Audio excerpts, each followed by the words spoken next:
Hey everyone, I'm joined today with Anastasiya Paraskevova, also known as Ukrainian Ana on Twitter and Blue Sky. How you doing?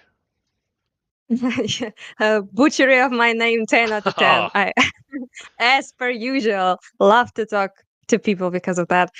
Yeah, thank you for having me. It's been a while since we chatted, and plenty things happened since then. So yeah, appreciate that people still want to talk with the Ukrainians instead of burying us all as the conversation is currently. So yeah, what's up? yeah, happy to Let's talk. chat. So how do I say your name actually? Just forget it. It was like a little jab, all fun and games. So it's very difficult for you to pronounce, most likely. So it's not big deal. That's why I invented Ana, so Americans have a better time. Okay, Ana. All right. specifically go by Ana to make your lives better. So you don't have to pronounce my name. Yeah. Well, it's basically like you say Anastasia instead of whatever that was. And my surname is exceptionally difficult even for people here, so I don't expect people to say it right, because it's a Greek name that was russified. So it sounds like kind of like a Russian name, but it's actually Greek. So yeah, it's butchered already on principle. So it's not your fault, but Anna works just fine. I'm used to it by now. Okay. Are Yeah. you a Greek Ukrainian? Yeah. hmm Okay. My father was Greek, and my mom is half. She's half Greek, half Russian, with some Polish mixed in, and But I was born already in Ukraine, in Kharkiv, and they weren't. So they, you know, came here as young people, I guess you could say. Okay. Yeah, but I'm already a Kharkiv born person. Yeah. Um. Yeah. Well, I do want to ask you about Kharkiv, but first, if anyone's watching hmm or reading the book, this is going to be the first of several interviews over the next year or two, uh, documenting what's happening in the war. A much smaller project than my GamerGate project, but just documenting the stories of people involved in the war, and also documenting what experts think about the war too. What people who are well knowledgeable on the topic, what their perceptions are. And Anna is my first victim for this. So first off, how are you Hey, doing? first I know you victim. said things have gotten a lot worse since the last time we talked. So what's going on with that? Well, it's been like a little bit of a, I guess you could say, like a doomer sort of mood for a while now. So it's not just the elections and everything, mostly because of we have a pretty big trouble at the front, specifically because of the insane amount of so-called COBs, which are glide bombs that Russians are using. It's like aviation controlled bombs that they have been mass producing for some time, and then they pretty much, like, since summer, I think, started like throwing at us like with insane numbers, true, like 5,000 per month, like in absolutely like all over the country, but mostly in the east, as per usual, as it technically usually is. And they pepper the cities in Kharkiv region quite a lot, in Sumy region quite a bit. Those two are probably the most bombed ones. Donbass, is always bombed, but what else is new when it comes to Kharkiv and Sumy? That has been our main trouble, both in the cities and at the front, because our guys technically they just can't do much, because all you can do is kind of on the bombs showers, like bomb showers all day every day, and there isn't much space or time to do anything. And the worst part, and probably the most demoralizing part of it all, is the fact that we can't do anything about it, specifically because we have been prohibited. There has been limitations imposed on us, primarily by United States, to use long-ranged weapons again within Russia. So attack the aviation jet, plane bases um, within Russia. So you can't take down glide bombs pretty much at all. You can take down planes that throw them. Technically, you can do that, but we aren't allowed to do that. And Russians have been using and abusing that limitation to their advantage on the front. So they would pretty much just no, you basically it's kind of like this. You take your phone, right, and you see, oh, planes in the air about to bomb. You read the message, and then in sometime in like couple minutes time, usually, bomb's already here. So that's kind of how it works. You don't have like that much time, and you have an even less time on the front. Like as closer you are to the Russia, to the less time you have. So yeah, and we people say you can't take the arrow, you should take the archer. We can't do either. We can't take down the arrow, and we can't take down the archer as well. We don't have long range missiles that much. We have Shadow Storm, I think they called. Yeah, they're British, but that's about it pretty much. But even the little amount we do have, we still cannot use pretty much as at all, almost at all. So in that sense, it's kind of like even worse having the weapon. My friends from the front usually say, so we kind of begged for weapons for like 1.5 years, and then we got them, but aren't allowed to use them properly. So that's a situation that will demoralize even the brightest, the most optimist people in this country. And it did unfortunately happen I'm not even like talking about the people, I'm talking about even myself, my, close friends, family, people at the front, people in the civilian, areas everywhere. So everyone is very much demoralized by that. And it's hard not to be. Like every time I go to the corridor and bombs are exploding in like 5-10 minutes away from where I live, I can't help but think that this is happening not only because Russia, obviously is the main perpetrator and always will be the one at fault, but I also can't escape the thoughts that this is partially, because of the limitations. And yeah, that's been the main downer, so to speak. And yeah, and the elections didn't lift anyone's spirits up, so to speak, Now, you any mentioned. further. Oh, sorry.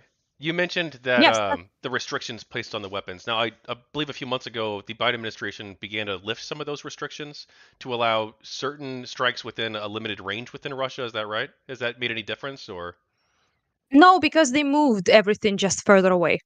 So we were only allowed to, from literally begging to be allowed to when they started new Kharkiv offensives. So they tried to take Kharkiv region where I live again. And then after they destroyed multiple cities, uh, fully. So we have like huge numbers of refugees from Vovchansk, for example, which was a city that was entirely destroyed. If you look up the pictures of it, it's there's nothing. It's absolutely destroyed. So after that happened, they kind of allowed us to use weapons close to the front line. So on cities like Belgorod, for example, that is quite close. It's like 1 hour drive away from Kharkiv, basically in distance. So yeah, that for a very short period of time actually was kind of based because it alleviated a lot of strife from Kharkiv. For example, we immediately used our weapons to attack their S-300 missiles launchers. We used it to attack a bunch of their weaponry that was stationed in Belgorod region and was terrorizing Kharkiv for essentially 2 years at that point. And that did help, definitely, but only temporarily because Russians just simply moved all of their shit further away in an area that we cannot take down. So it was like it was a little bit of a like slight respite, I guess you could say, but not like anything insignificant because they're not like dumb. Obviously, they can move shit away and they can use and abuse the restrictions that we do have to their advantage, which they have been doing. And they, unfortunately, you have to like you know you have to admit the fact that the momentum that we did have was lost, and now the situation is much less in our favor than it used to be. So wait a second. Air raid. Do you need to go, or? No, I need to check what's up. Oh, we are in the clear. Oh, good. Okay. So in Kharkiv, that's like 24/7 essentially. Air alert is pretty much. It's mostly on instead of being off. So unless you like want to sit entirety of your life in the basement, then you kind of like ignore it basically.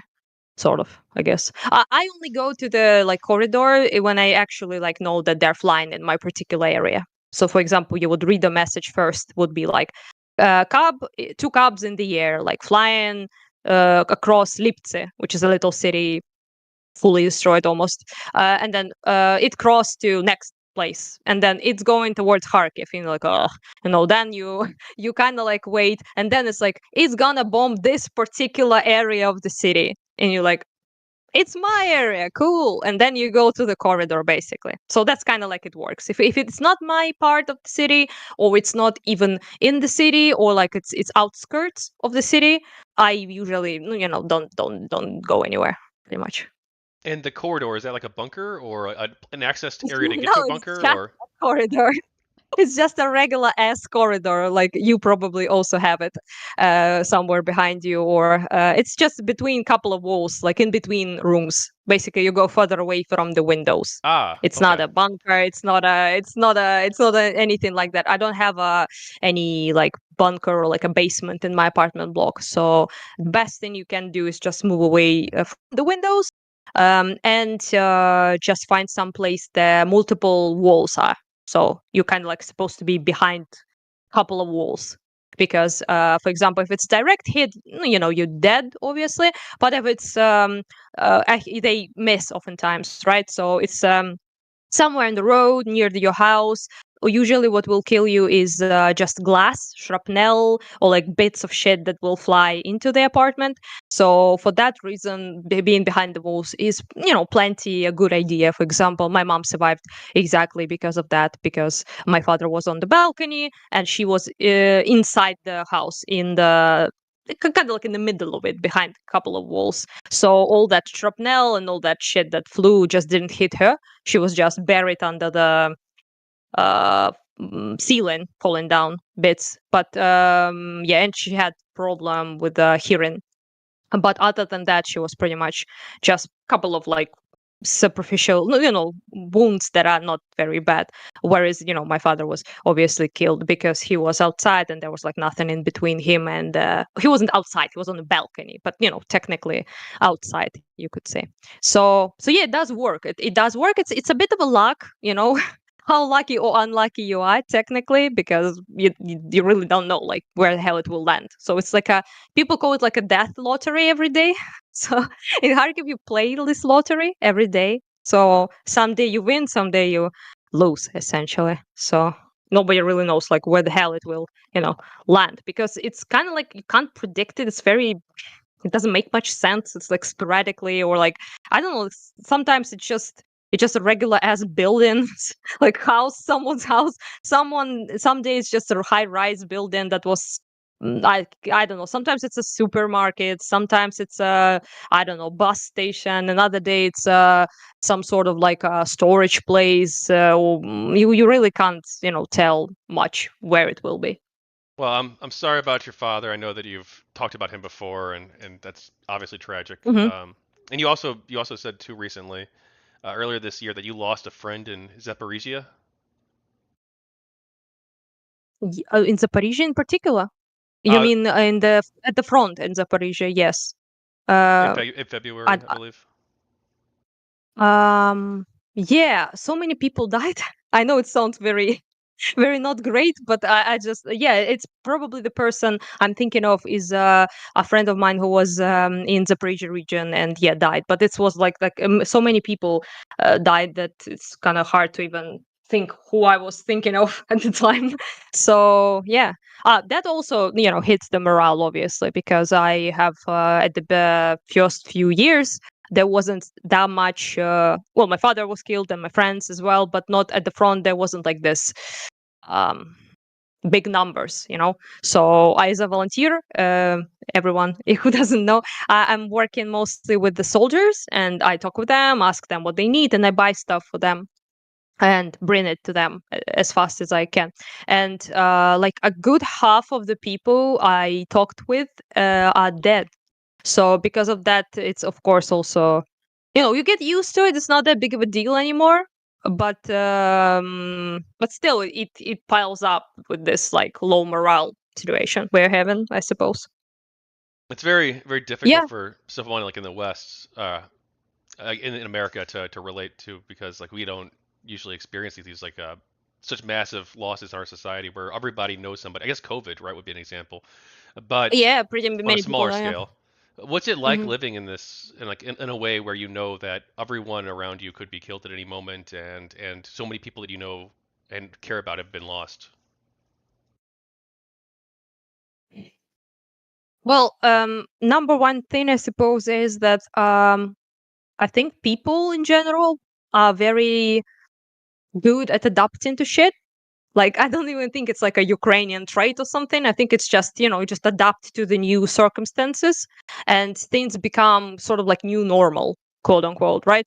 And in the back of your mind, somewhere there, you kind of know that it's not normal, but you kind of start to see it that way. So you don't really. So at the beginning, I remember like it's been a while, but I remember like first few months, everything was like each death was like a calamity. It was like a incredibly difficult thing. Everyone was like crying, shocked, upset, all sorts of things, like very emotional.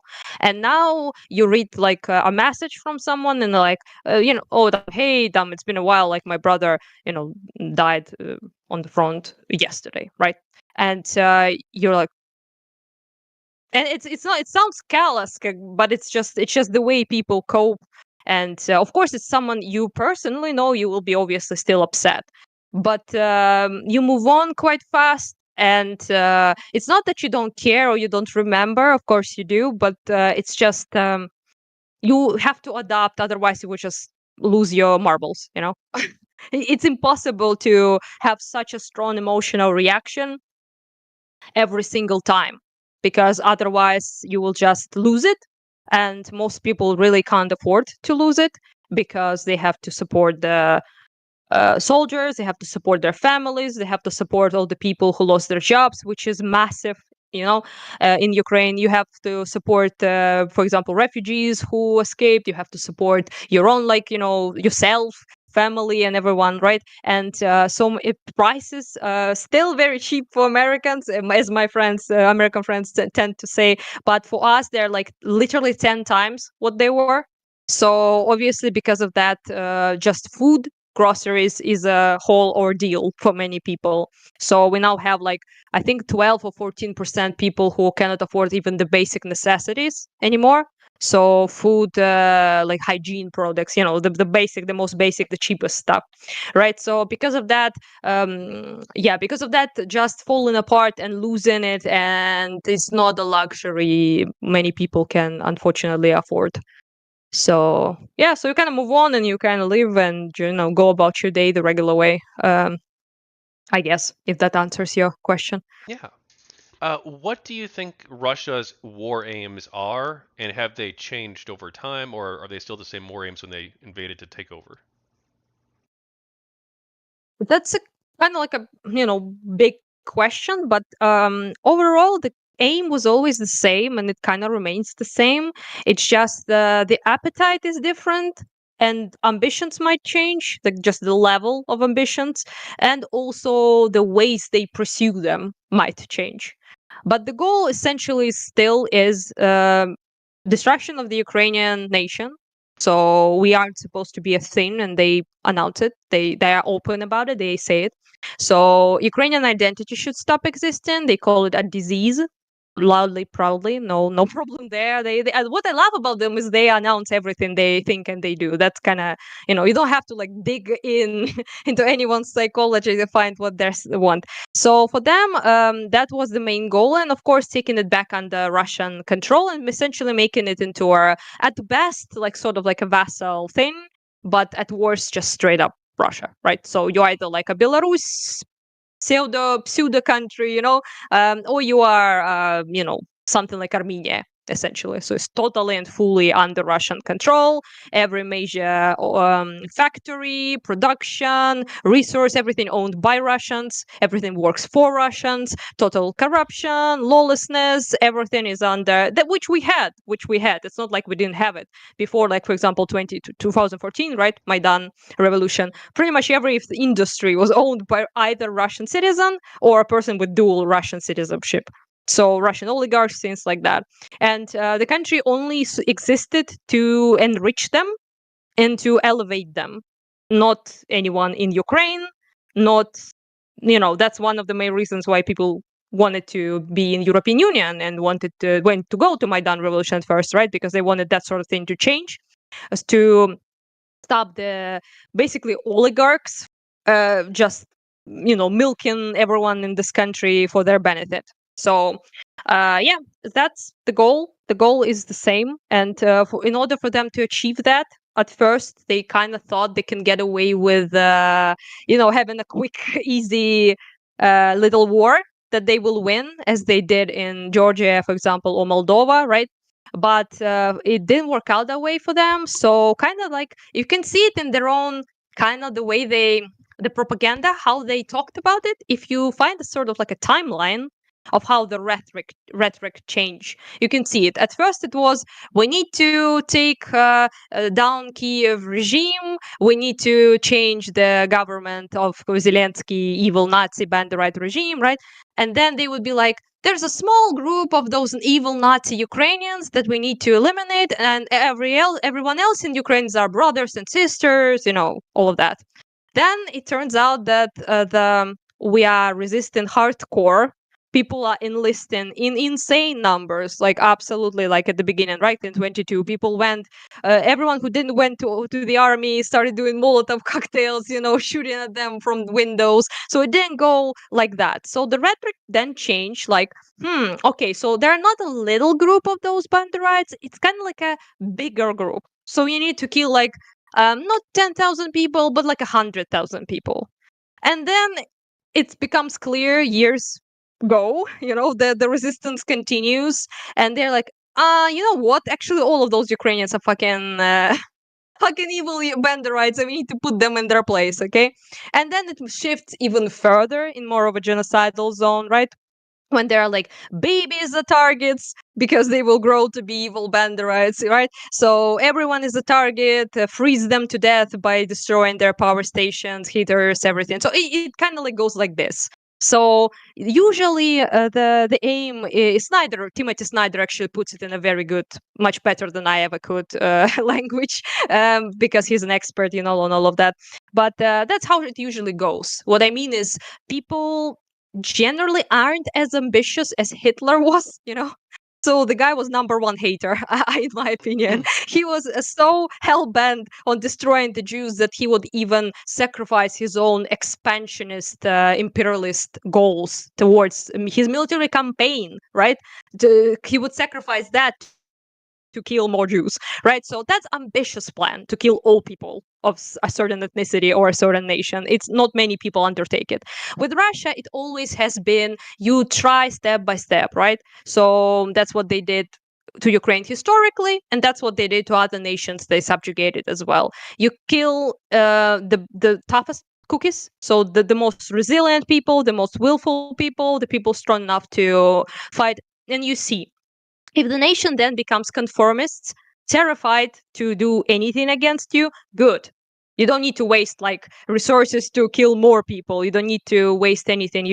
But if it doesn't happen, you up the terror to a point where they comply eventually, because most people, they can't tolerate things like that forever. So yeah, for example, Ukraine's a thorn in their side, I suppose, historically, because we have always been a little bit unhinged. We refused to comply. Resistance just kept popping up. They would like kill 100,000s of people, sometimes millions if it's Holodomor, for example, right? And it's just people still resist again. So we have been like a little bit of a thorn in their side. But also, for example, countries like Moldova and Georgia that really can't afford it as well because they're super small. They have like, we are 30 times less in size than Russia. Just to think about, like, Russia is 30 times our size. So imagine if you're like a Moldova or Georgia or something like that. It becomes even less plausible to resist. So yeah, that's what they do, and then they terrorize you to the point that generations live in conformity, just in fear of this sort of thing happening to them. So yeah. Okay. We've got some recent developments here. The 2024 presidential election, you talked about that. President-elect Trump defeated Kamala Harris. President Trump had been very cagey about what his position is on Ukraine throughout the campaign. What are your thoughts on the election and how this might affect the war? Cagey, as in, I will not tell you my plan. You will learn my plan after I do it. That's sort of cagey. Yeah, yeah, you can call it that. I guess he has a what's the phrase? He has a concept of a plan. Yes, Yes. that's the Yes. phrase. I remember that. Proud of myself right now. But yeah, problem is that like I said, like you said, the guy is quite cagey, so you can't like tell 100%, obviously. But no, everyone is pretty scared and unfortunate that for us that this happened, I believe, because seems to be like the main agenda of MAGA movement, as at the very least isolationism. So if they aren't really like pro-Russian 100%, right? They are fuck Ukraine, we don't care, right? So they don't want to give us any aid. They're all about like cutting off entirety of the foreign aid to Ukraine, not Israel though. I don't know. It's hard to tell with these people. That's They're that's all over the place. probably an American politics. Like a lot of older Americans are really pro-Israel and have been for like decades. Mhm. So like there's like a you can't go Yeah, against them really without and win elections probably in most districts. yeah. I'm not even saying like should they or shouldn't they. I'm Yeah. just saying that their isolationism is kind of a bit selective. It seems, but overall, it's just it's very difficult to say. Some people say like that Trump is like straight up Putin's bitch. People say that as well. Considering his his particular picks, like potentially having Tulsi Gabbard of all people being an intelligence director. That's scary because if there was ever a Russian asset, it's that woman. So I really, Jill Stein probably would be a competition, the only competition I can think of. So yeah, it's pretty dangerous. And what the hell is his plan? He's unpredictable, he's chaotic, but most people think that he will try to press us and blackmail us into pretty much surrendering and complying to Russians' demands, which he will proudly call peace, which will, of course, not be peace in any shape, way, or form. But we are also in a pretty difficult position because we depend on other countries to help us. And if you cut that off, you put us in a pretty difficult position. And I'm not sure exactly what will happen. I just know that it wouldn't be good. Now, Yeah. you mentioned Tulsi Gabbard, and I think like it's fair to call her anti-Ukraine to say the least. But he Yep. also appointed Marco Rubio, whose I think his record is mixed on Ukraine. Like he's occasionally Yeah. supportive and occasionally not, Mhm. to Secretary of State. And then he also appointed Mike Waltz as National Security Advisor, who is pro-Ukraine. So do you think there's a possibility where Trump abandons kind of the more isolationist rhetoric and rises to the occasion here, or recognizes that there maybe is an American interest here that we need to take into account, or The possibility is kind of there, but like I said, one of the most prominent things is that the guy is like deeply chaotic, so you can't really tell. For example, Putin might one day say he has small hands. I don't know, and he might flip the fuck out and will become biggest supporter of Ukraine. Or maybe if we build a statue, the most beautiful, biggest statue ever seen in Kiev, I don't know, like Maidan Square or something, like in Hryshadek, somewhere there, and we will all, I don't know, go kiss it or some shit, and maybe then he will be 100% on Ukraine side. For me, it's a solid strategy. I must suggest it to Zelensky via email. But yeah, but yeah, anything honestly, I will kiss it myself. So yes, it's just like it's jokes aside, like I'm joking, but it's like only half jokes, because you really don't know like where exactly this will land. But for example, his vice president Vance publicly said that all the aid would be cut off and he doesn't give a shit about Ukraine, like literally said with the exact same words. So yeah, I'm just quite, I really don't know, like. And everything Trump was saying, he when he was asked about, do you want Ukraine to win, he never said yes. He never even answered in any sort of affirmative. What he did say, though, people are dying, we need peace. That sort of language is, to anyone with like a little bit more than one brain cell, that language means that he wants to basically stop the war. Yes, but stopping the war doesn't mean peace for Ukraine. It means freezing up the conflict, and Russia then attacks much more empowered than ever in 5-6 years. So yeah, we are not going to, I hope, agree to any of that sort of thing. But what it will leave us with is difficult to say, because of course, United States has a big influence. For example, when UK were thinking about giving us permission to strike within Russia with their missiles, uh, United States, Biden's administration popped in and said no, and they changed their mind. So US obviously has a great influence on Europe as well. So it kind of depends if the Europe will make a choice to cut themselves off and to make more independent decisions, and to be more invested in their own defense and their own NATO, and their own protection system, other than just relying on United States, which most people in Europe now consider to be irresponsible and not dependable. Can Ukraine win without American support? That's the question. That's the question. To be kind of fair, you can't really say that America has been that much helpful recently. Like, no shade, but it's just it is what it is. The European countries somehow managed to overstep you in the support we get. Even F-16 we have is not American. So it's just the US have been like kind of like. Not that good with support in this year, and up until I think 23, if I'm not mistaken, United States was like the biggest helper in terms of aid, but not anymore. So yeah, but can we? Hard to tell. I don't think it's possible for us to achieve great like positions in terms of like negotiations, in terms of our positioning in between Russia and us, in if we don't have a proper support, because winning against the country 30 times your size and just as much in equipment also is helped by Iran. North Korea now also entered the war in Kursk, right? So China now officially, thank fuck, it's been like literally 3 years, people recognize that they sponsor Russia with lethal weapons. I think European Union officially recognized that a couple of days ago.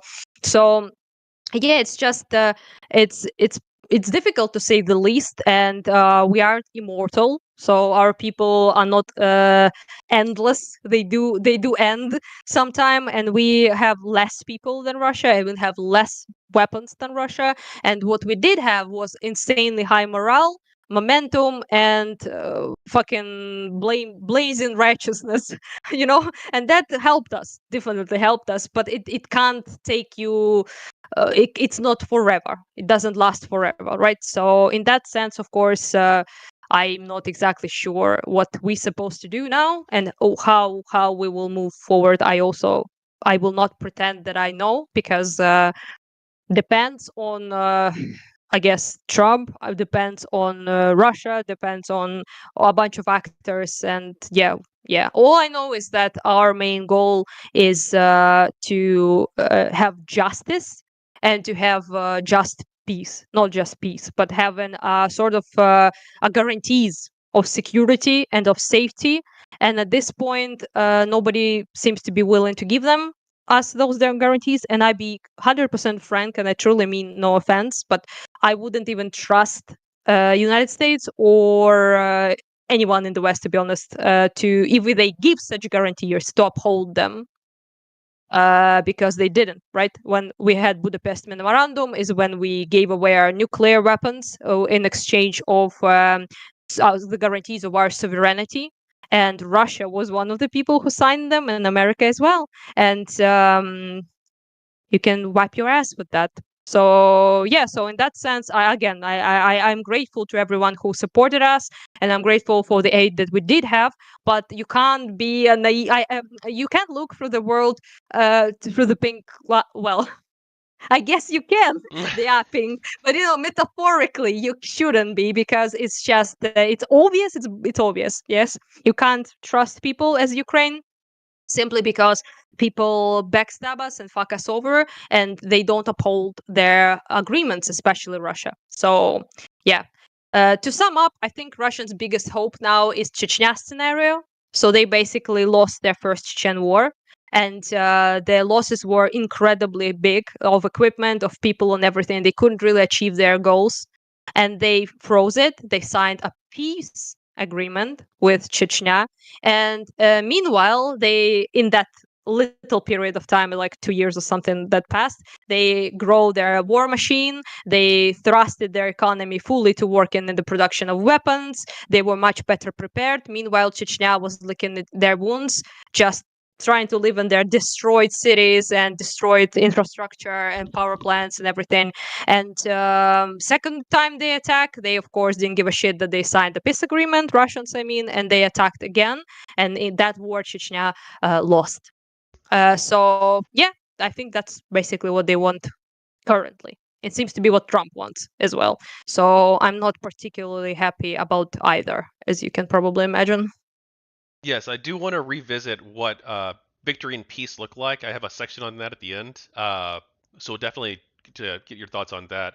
But you've also been somewhat critical of Elon Musk and his role, well, within the campaign, and then and using. So for those who don't know, Elon Musk has essentially used X to heavily promote President Trump's campaign in a non-neutral way. Uh, and he also is reportedly on the phone call with President Zelensky and President Trump, and was listening in and participating in that conversation. Uh, and he's also been granted a position within the government as well, the Department of Government Efficiency. What are your thoughts on Elon Musk's role in all of this, and how he's playing kind of, I don't know if you want to call it kingmaker, or like the power behind the throne, or just a guy who's an advisor, but some kind of role here in promoting President Trump and also working in his administration, including with the Ukraine conflict? Well, that's something you should be worried about, not me. That as much as I mean, I am worried, but that's something Americans should be worried about first and foremost. That their country is literally turning into oligarchy. So that's something I really am not fond of as a Eastern European. It's something that we try to escape for, well, forever, really. Like especially after post-Soviet Union, this whole thing, because Russia is ruled that way essentially, and used to be at least. And yeah, you have what is essentially a richest man alive that is now not only sponsoring, like with his own money, Trump's campaign, right? But he also bought the biggest news platform that Americans primarily used for news and political stuff, with his Russian body, a billionaire a friend of his who helped him buy Twitter, interestingly enough, and then use that platform to promote like crazy Trump. Russian narratives, Russian propaganda is highlighted, hyped, like, I don't know, pro-Ukrainian positions are sort of shadow bound, or at least soft shadow banned. And yeah, so those were the main things. So anti-democrat, MAGA, pro-Trump, and of course Russian David Sachs. All those like people are uplifted, retweeted by him. He gave them the biggest megaphone on the planet essentially. And of course Russian bots have been swarming the fucking place. Anyone with eyes can see that. And yeah, it's I don't know if that's like the reason Trump won. Obviously, there are other reasons why people supported Trump in the United States. But you can't say that it didn't have any effect. Of course, it did, right? And yeah, and because of that, yeah, now he's kind of like co-oping the country. And I think if he's like in the co-op with Trump, basically. So having whole phone calls with Putin, Zelensky,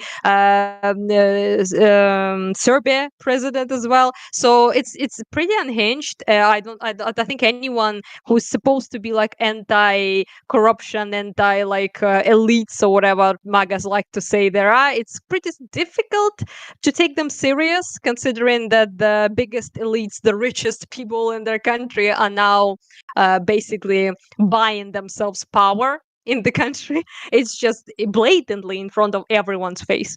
So in that sense, I say that's bad for United States, that's bad for the world, that's bad for pretty much everyone, and that's bad for democracy, of course, as well in United States, but in the world in general. And yeah, and Elon has been in this swamp of Russian narratives and Russian propaganda for a long time. Whether he himself believes it or he just uplifts them for some sort of like political or a reasoning, I genuinely can't tell. I'm not a mind reader, but if there is any mind to read left in that guy. But anyhow, point is that whether his reasoning, he's assisting, of course, Russia, and he's assisting very harmful plans and ideas, and that potentially can really harm Ukraine in particular. Yeah. Recently, there's been talk about what a Trump peace plan or peace suggestion might look like. And President Zelensky suggested replacing United States troops in Europe, some U.S. troops in Europe, with Ukrainian troops.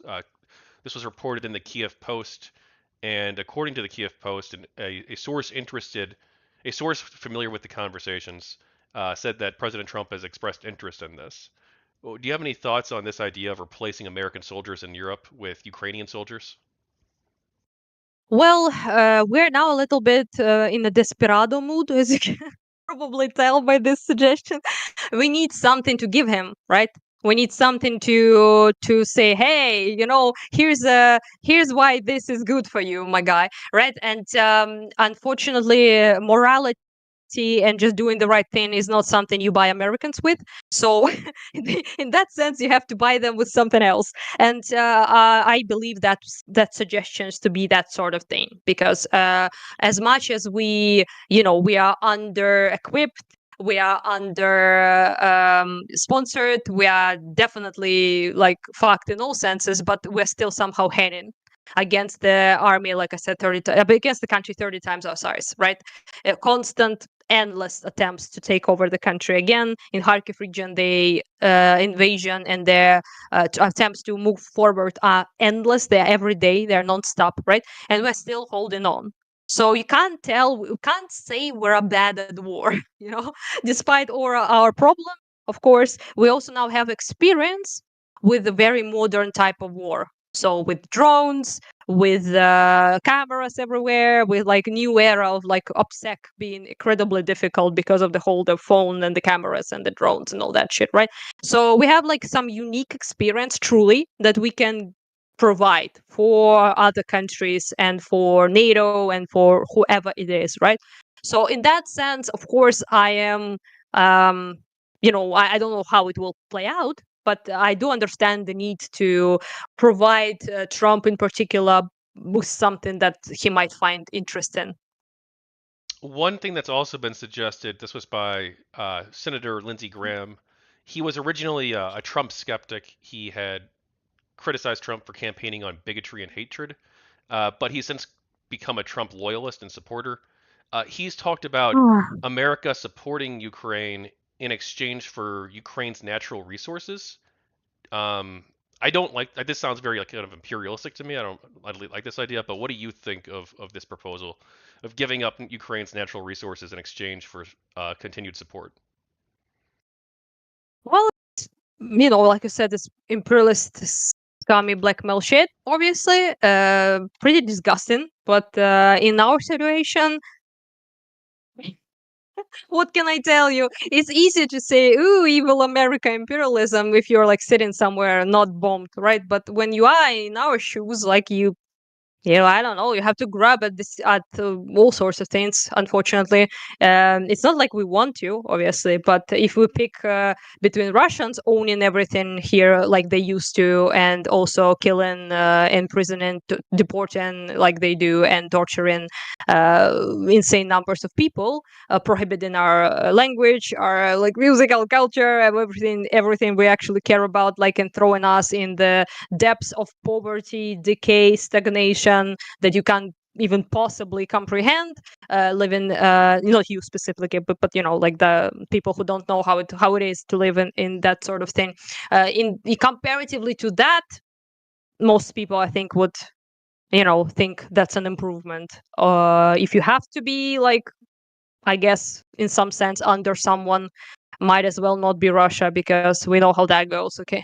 So in that sense, I mean, I do find it offensive, obviously, but I also am not stupid enough to think that we can somehow stand on our own against such a humongous opponent. So, it is what it is, I guess.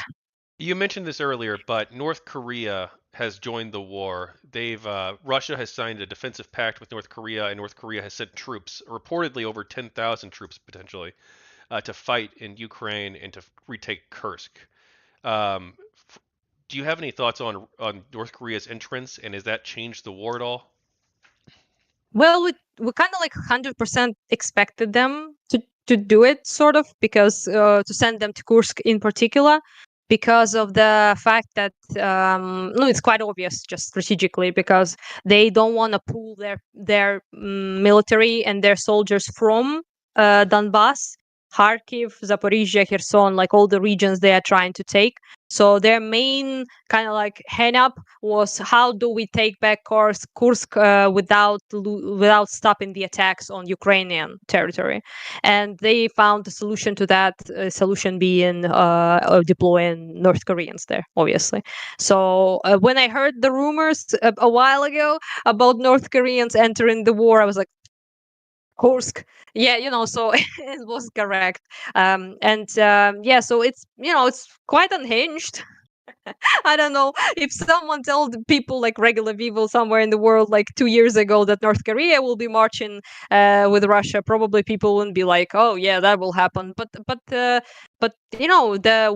fickleness, the weakness, the appeasement, and the de-escalation policy of the West, naturally leads to something like this, and it will get worse.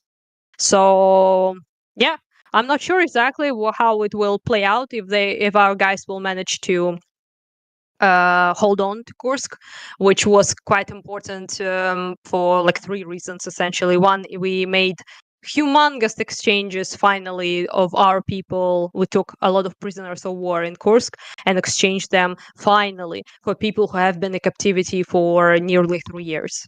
So the conditions Russians keep our people in are not surprise, not news to anyone who cared enough to learn. 9 out of the 10 prisoners is returned with torture signs and rape and extreme starvation.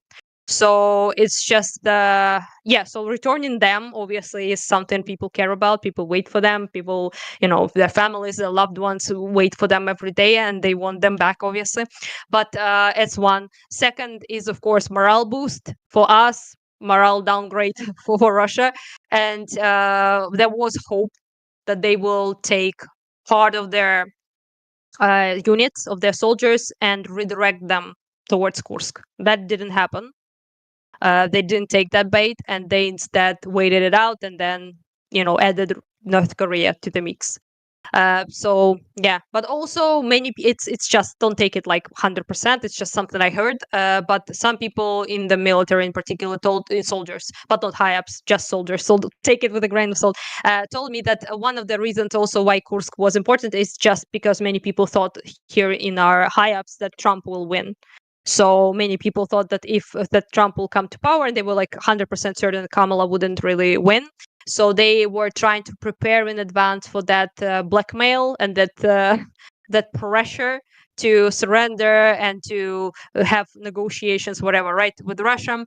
And that would give us like some sort of like chip to be in a stronger position to exchange some of our land for their land, for example.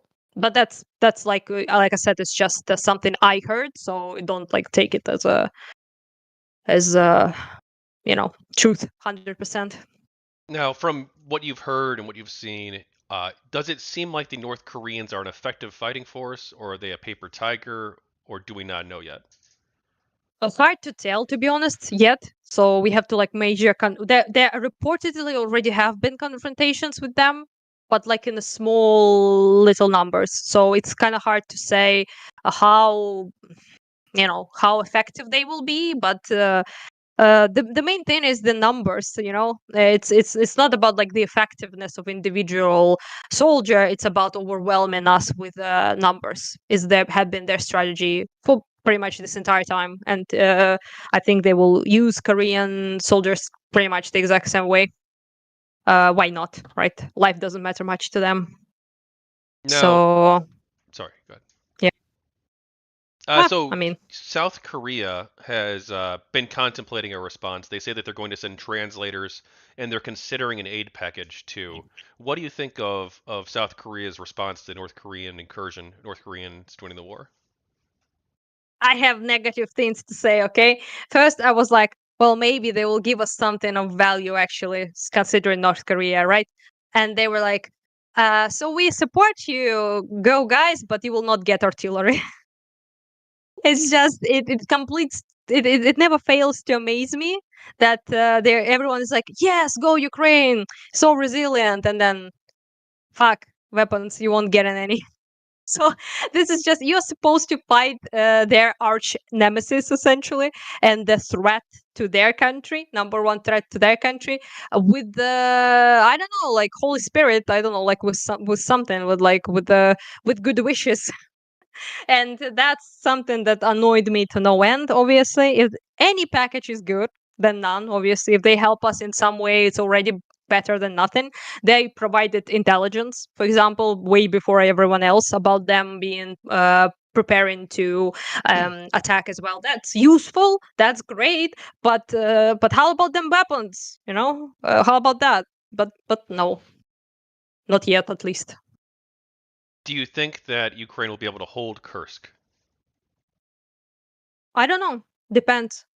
Yeah, I will not make like predictions that I really don't know. Like, I hope so, but it depends. It's quite difficult to do without any weapons, and also cabs falling on their heads like non-stop, literally. Like, it's just, if you like look at my phone and you look at the Kharkiv region, for example, how much, it's just it's insane numbers of stuff that is endlessly thrown at us. So I don't know. Never ever there have been such a massive like war effort when one side, we just we don't have like any air anything, so not no not even superiority, we don't have air anything, okay. And we also have like completely outnumbered with artillery, with bombs, with any everything. So it's quite difficult to predict just how bad or how good it will go. We shall see, I suppose. Our people kind of, I guess you could say, performed miracles, like Kharkiv counteroffensives, for example, when they, retook my home region back in like a matter of couple of weeks. But there are not as many miracles left in our pockets, I feel like. So there's only so much you can pull out. And yeah, I don't know. I definitely can't tell you how it will go. Okay. Now, the Donbass, part of the reason that Ukraine supported invaded Kursk, it's been speculated. You mentioned yourself that they want to trade land to get their own territory back, but two, it's also been speculated too that it's to relieve pressure on fighting in the Donbass, which at the time at least wasn't going very well for Ukraine. They were losing some villages. I don't. Mhm. How are things looking right now in the Donbass? Who? Ah, just like you said, pretty much. So it's kind of like push and pull, like, a bit of movement, but very slight. So one village taken, one village retaken, couple villages taken, then you go back and forth. It's like kind of like, it's It's like that. Yeah, like I said to you already many times to you that it's impossible pretty much to make any movements whatsoever with the current bombing situation in particular.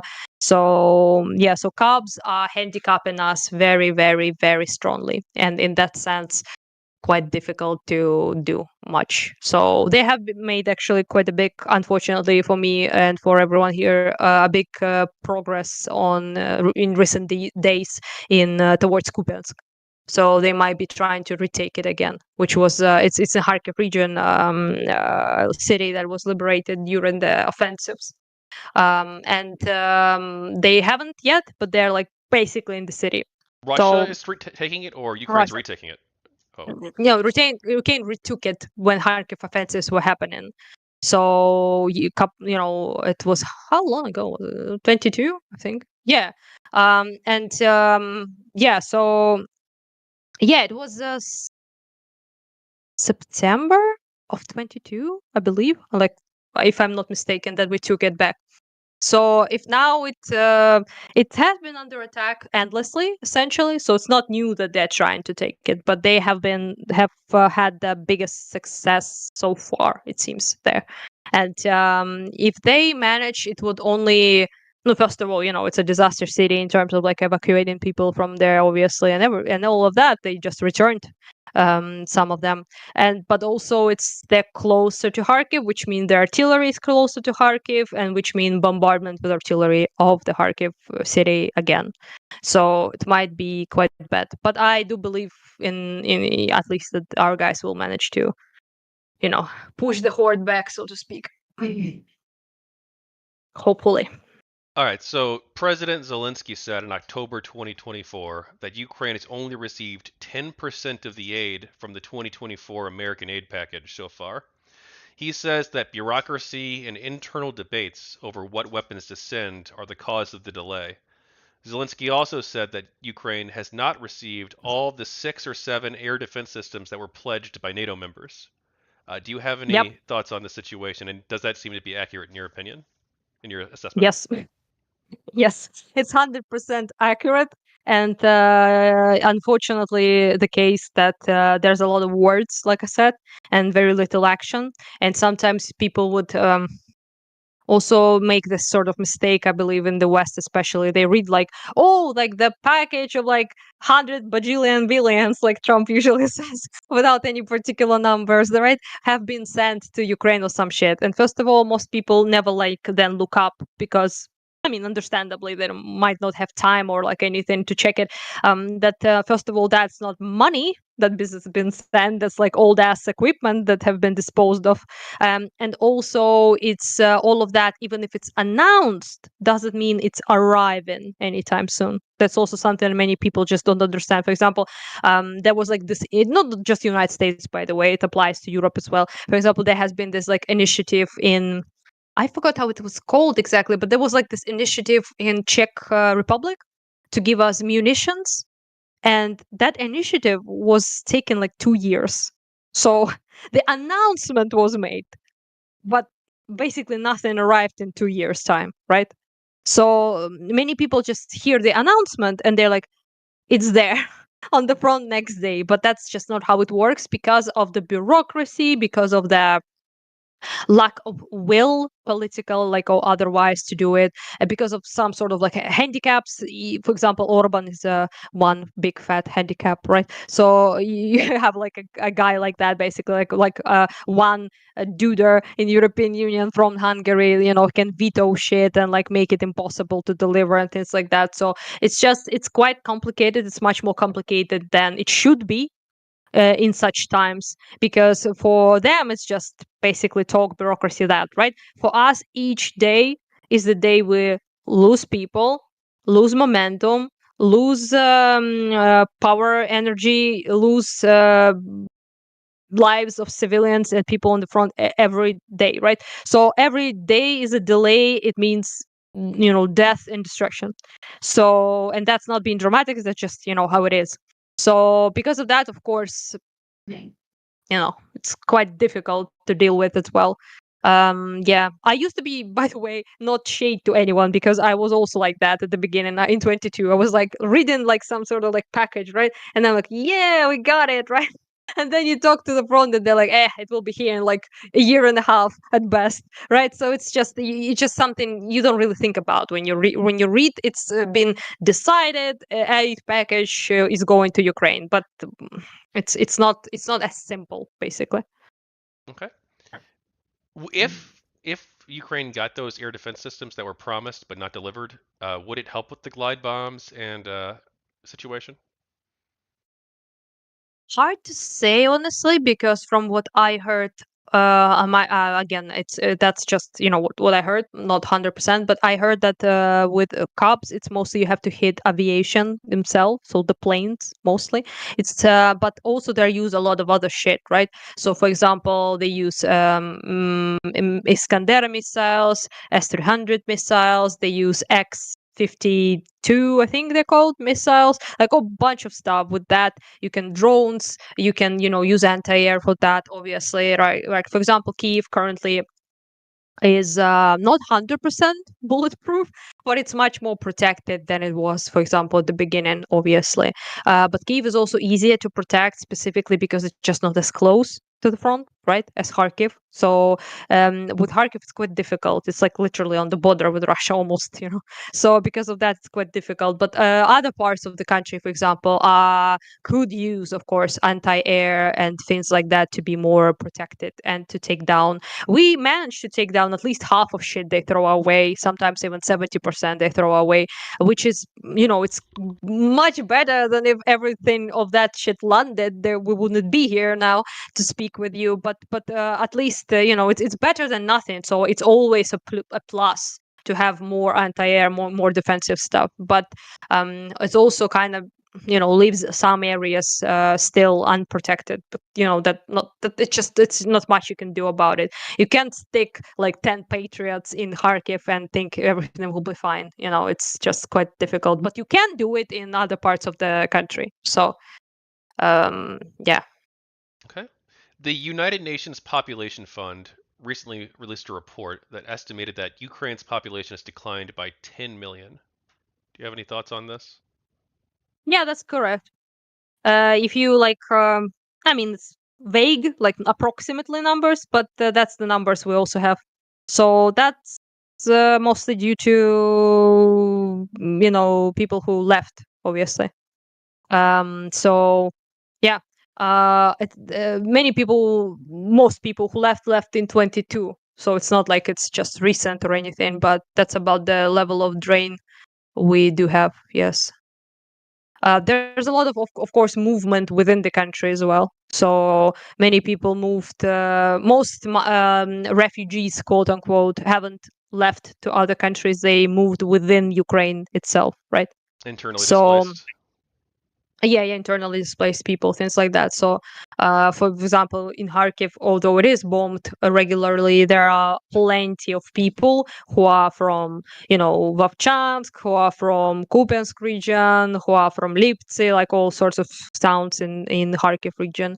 And they moved because it was no longer possible to stay where they were. So yeah.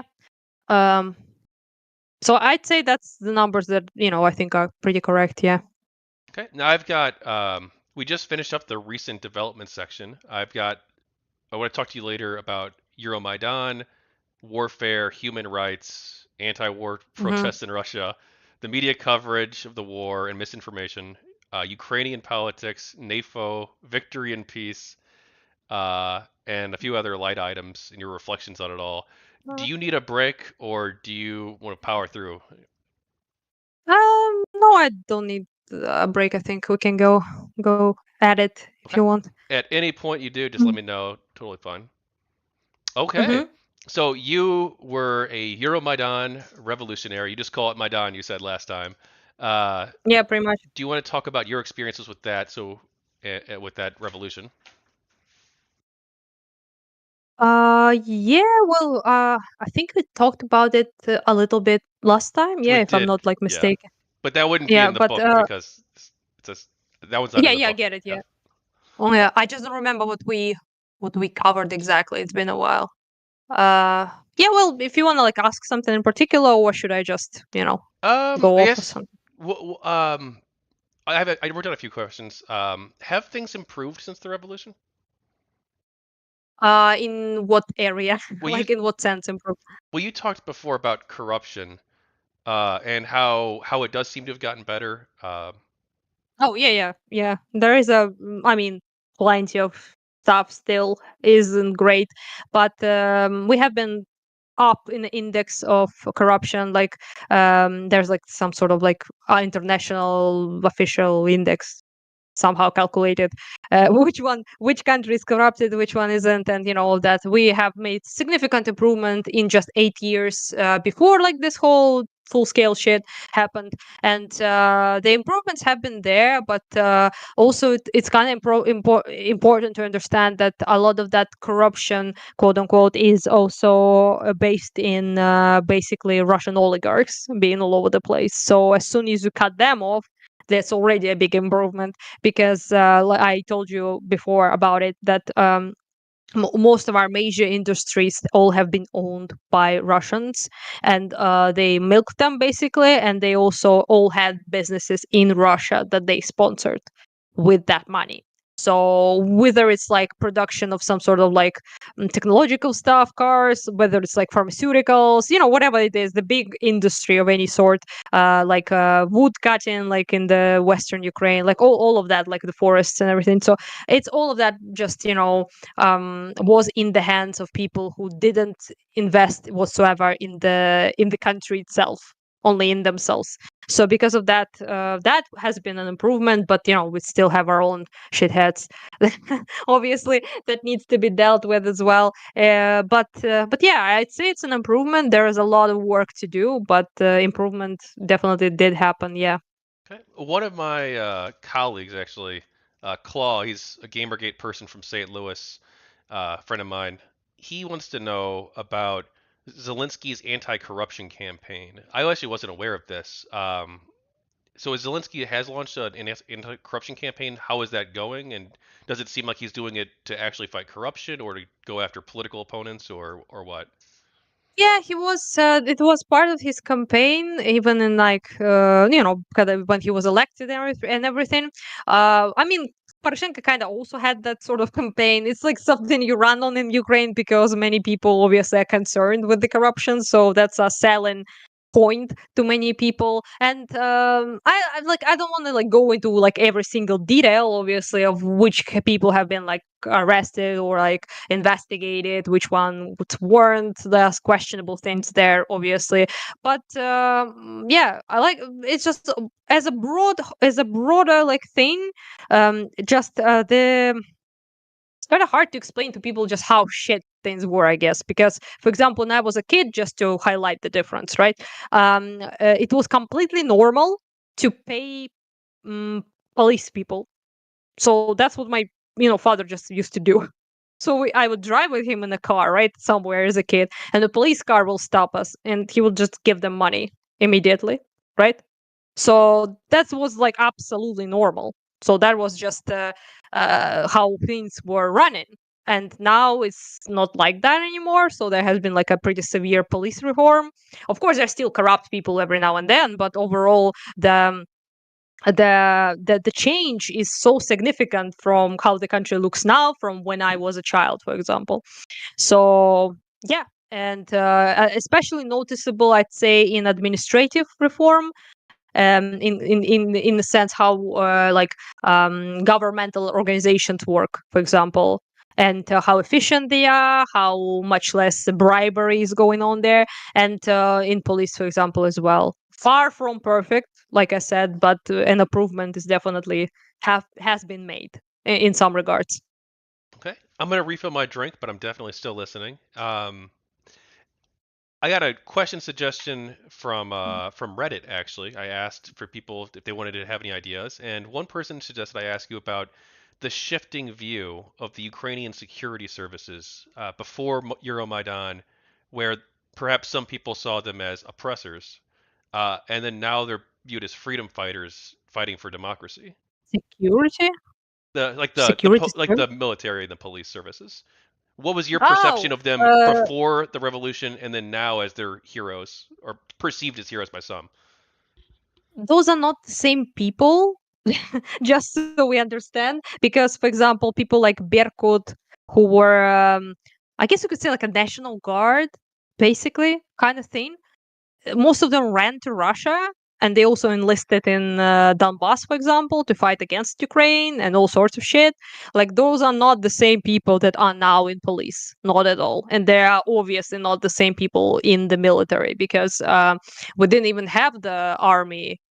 Functional army back in the day. So when, for example, first part of Russian invasion happened in 2014, right?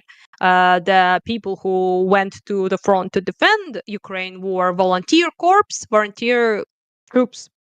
So just regular, civilians who became created volunteer battalions and went to defend Donbass from Russian occupation and invasion.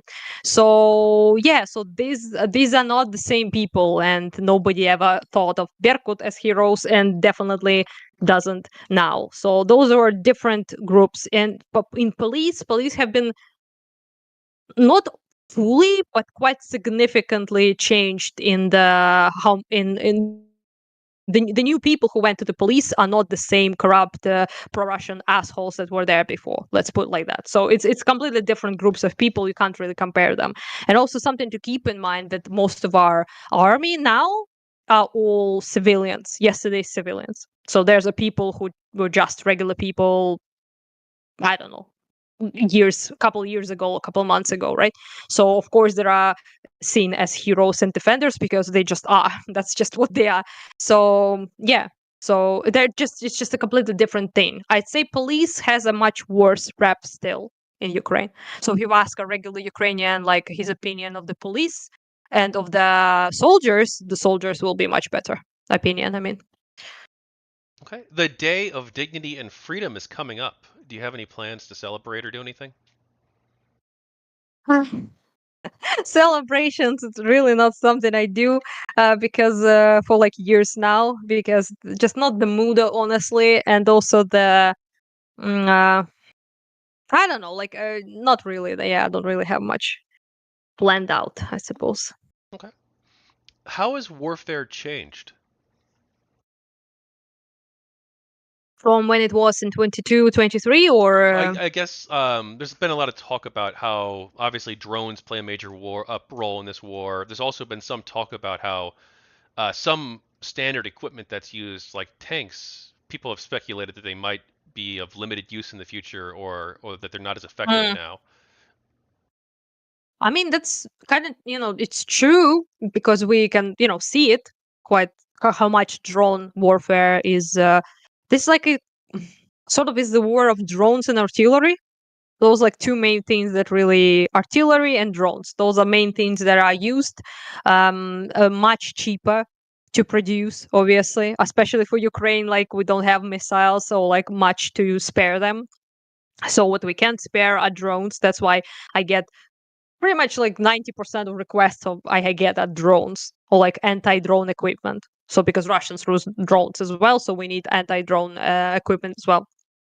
And yeah, it's pretty unhinged to see people getting blown up by drones when you like watch the footage. Pretty, I think it changed the perceptions of drones as something that is so much more related to war than it was ever before this whole conflict, in my opinion. But yeah, also the future, as people say, is very much drone warfare. And also, yeah, tanks aren't really depends, I guess, depends on the terrain, on the place when the war is happening, obviously, but in a sense, yeah, the war is definitely the war of artillery and drones. And yeah, and there have been a lot of like progress, I guess you could call it. Not the best word probably, but the progress in that sort of industry as well, into how to use them, how to use anti-drone equipment, how to fight against drones, how to take them down. For example, I recently bought, I think, how long was it? I don't remember exactly, but one of the volunteer projects was to get anti-air equipment that basically what it does is kind of like jams the signal, and the drones just they sit down. Their batteries go down essentially, and they just drop to the ground, and you can pick it up. But also the problem with that, of course, is that you can change frequencies, which we all do. Russians, Ukrainians, all do it, right? And then it becomes difficult again to take them down. So it's like this kind of like like an endless cycle of who will outsmart who and who will like find a way to make the drone warfare more efficient. Yeah. But also OPSEC is something that people really rarely talk about because of the everyone has cameras, everyone films shit, everyone films shit they don't need to film, like anti-air equipment and all sorts of things. And that's also something that I think previous wars didn't have to deal with because most people didn't have a camera that in HD in 4K films like everything what is happening. So in that sense, I think a lot of things about this war are definitely different from any other. One thing that's been a topic of conversation, and there was a viral video from I believe last year or 2 years ago uh, about this, surrendering to drones. Now, the Ukrainian government has officially a policy on how Russian soldiers can surrender to drones if they want Yeah. to. There was one at least incident that was alleged. I've seen a video, maybe you've seen it too, of a Russian soldier who I believe was far behind enemy lines. He tried to surrender and he got blown up. Um, Obviously, that's sad. Uh, what do you think of the surrendering to drones? Is that like a realistic thing? How do we think about that? Well, first of all, we had, interestingly enough, thrown our way some accusations of war crimes. Meanwhile, those people say literally nothing about Russia doing war crimes every day and filming those themselves. And probably, so they shooting people. There is a difference, big difference between what Russians do in sense like they would just recently they posted another one of just undressing our people, pushing them all to the ground, and just shooting them in the head. So that's a war crime, You can send me this But video after. of course, yes, there are plenty of them. Honestly, you can just find them on Twitter, like everywhere. But they post them regularly on Telegram. Oh, for example, their human safari they do in Kherson, which is them running around trying to find civilians and just dropping bombs on them for funsies. So they find civilians walking around and just kill them with drones. So yeah, that's war crime.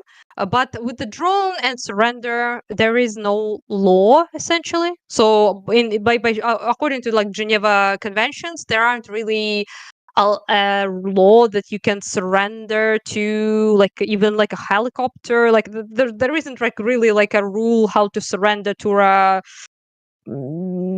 technological thing, like to equipment to military or something. But with a helicopter, there's a pilot there, right? But with the drone, pilot is not in the vehicle. It's like he's like somewhere there. Some drones are automatic. They fly on their own, right?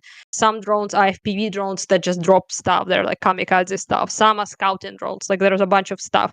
But there has to be also, I don't know about the video exactly you talked about, but the one that was presented to people like as a war crime was actually a video of the guy running away. So he didn't stop.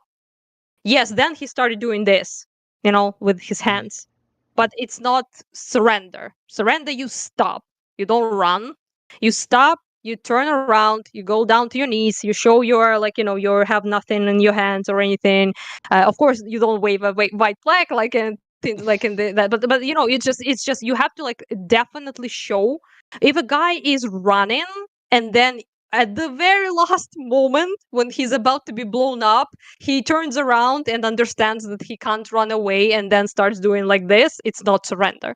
So yeah, it's just I saw plenty of videos like that from very stupid people showing this, like the guy just keeps on running and the very last second turns around and starts like going like don't shoot me, essentially. That's not surrender. So yeah, that being said, it is a question, of course. It's quite difficult to do. And also there about to be some sort of like fuck ups as well. So to, Yeah, yeah. to The know how else one to say this.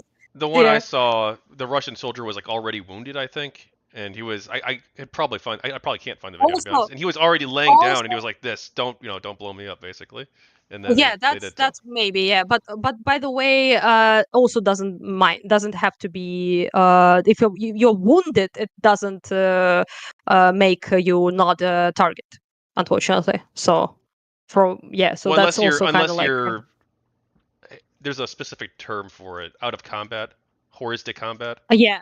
Yeah. Yeah, but it's also very vague and very difficult, especially on the front, to calculate. So I'm not saying that the video you talking about, it wasn't a Hmm. violation.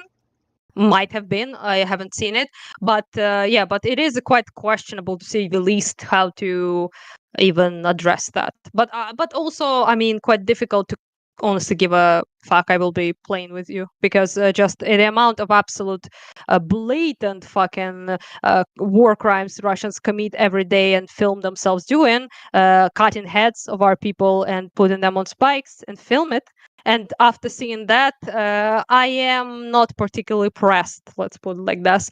If the incidents like our people, our soldiers, for example, breaking those rules like constantly, videos popping up everywhere, that would be obviously the reason to concern, because you at least have to try to be better than your enemies, right? Which we're doing. And but since it's not like a systematic issue and it doesn't happen that much, I'm not like particularly pressed, although it should be obviously investigated by the people in charge of those things, and they should make their own conclusions about that as well. But as like a civilian, I'm not like particularly interested in finding things like that. Okay. What lessons do you think people should take away from the changes in warfare? Well, it's quite something to see things in such a detail, I suppose. For many people, that is a bit shocking to see, I think, because especially drone footage and things like that, right? So you can like literally watch guys being blown up in bits and pieces and like pretty good high quality video resolution up close. It's not really something that we, I think, from Ukraine, particular in Russia, it has been a lot of that stuff that people never saw.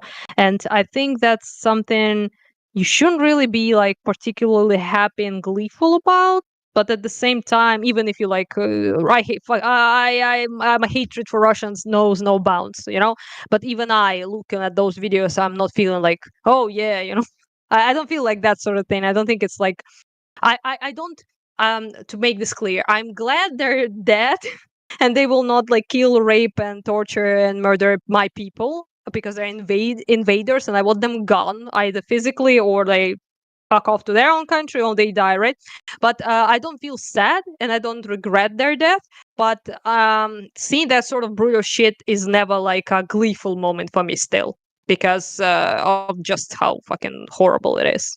And watching this, I suppose, must make some people at least think that that's something to be prevented and avoided. And unfortunately, it doesn't make them think that it should be avoided in Ukraine, I guess. But as much as people enjoy using us as meat shields, so to speak, at least maybe they will consider that their own people are in danger and shouldn't be dying like this. And maybe we should do something about people who are at fault, which is Russia, that is happening right now. Now, you've talked about human rights, and it sounds like you're of the view that Russia regularly engages in human rights violations against Ukrainian POWs, you mentioned, Not of also you. killing civilians. I and there was a massacre allegedly in Bucha. I've seen a Not documentary about this. allegedly. It seems, yeah, Yeah. the evidence seems pretty strong. I agree. Hmm. Well, why do you think Russia's doing this? Is it, you said, terrorize the people? Do you think that's really it? They just want to make you submit, basically, and scare you?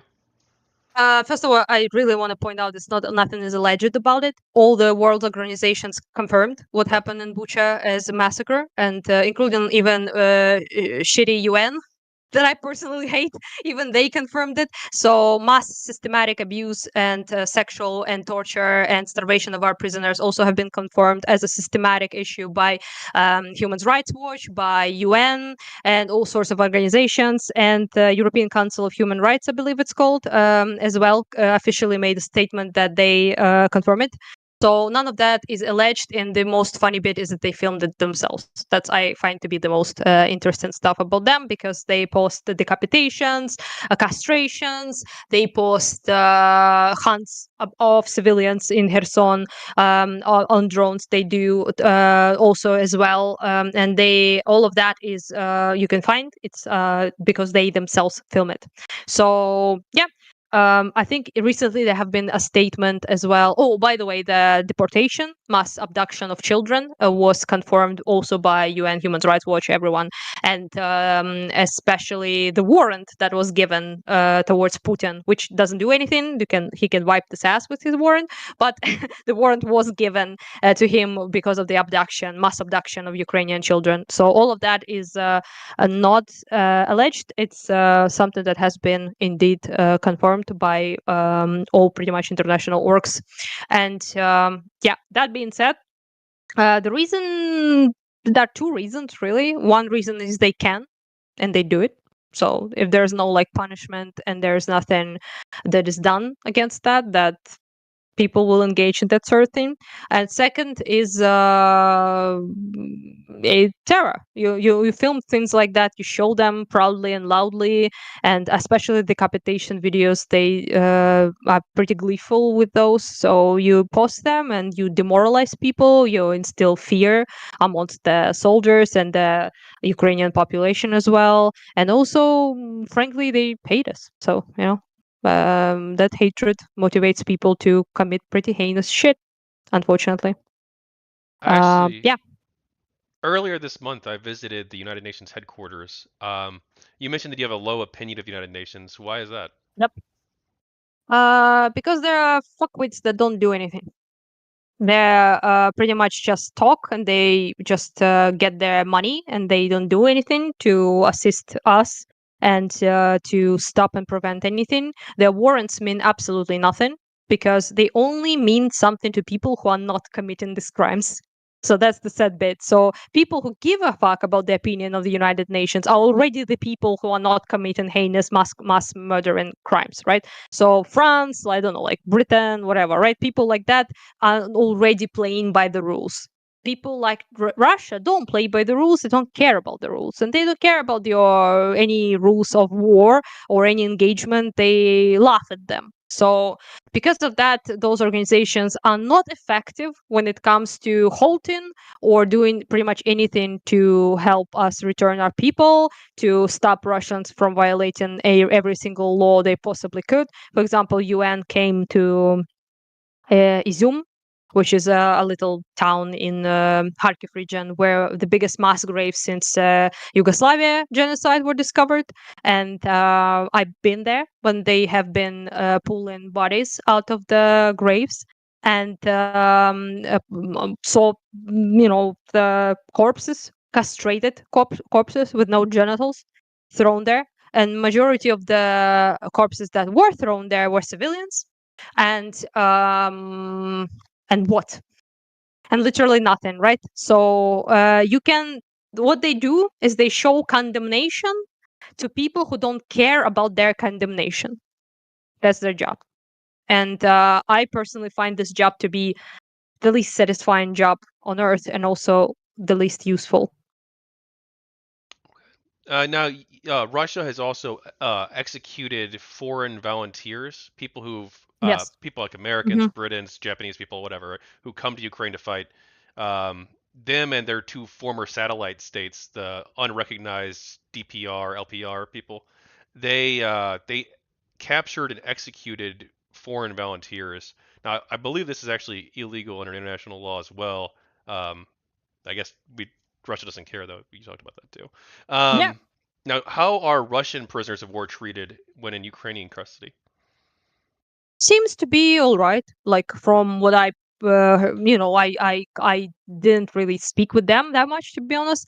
But from the what the orcs, all of the orcs of the above we just mentioned say, they seem to be say that they are pretty good, in pretty good conditions. At least from what I've seen, I only seen exchanges. And our lads. Our Russian lads in Ukrainian captivity look pretty good, let me tell you. not thin or like horribly treated. When our return, they will just Google the photos, I guess. Okay.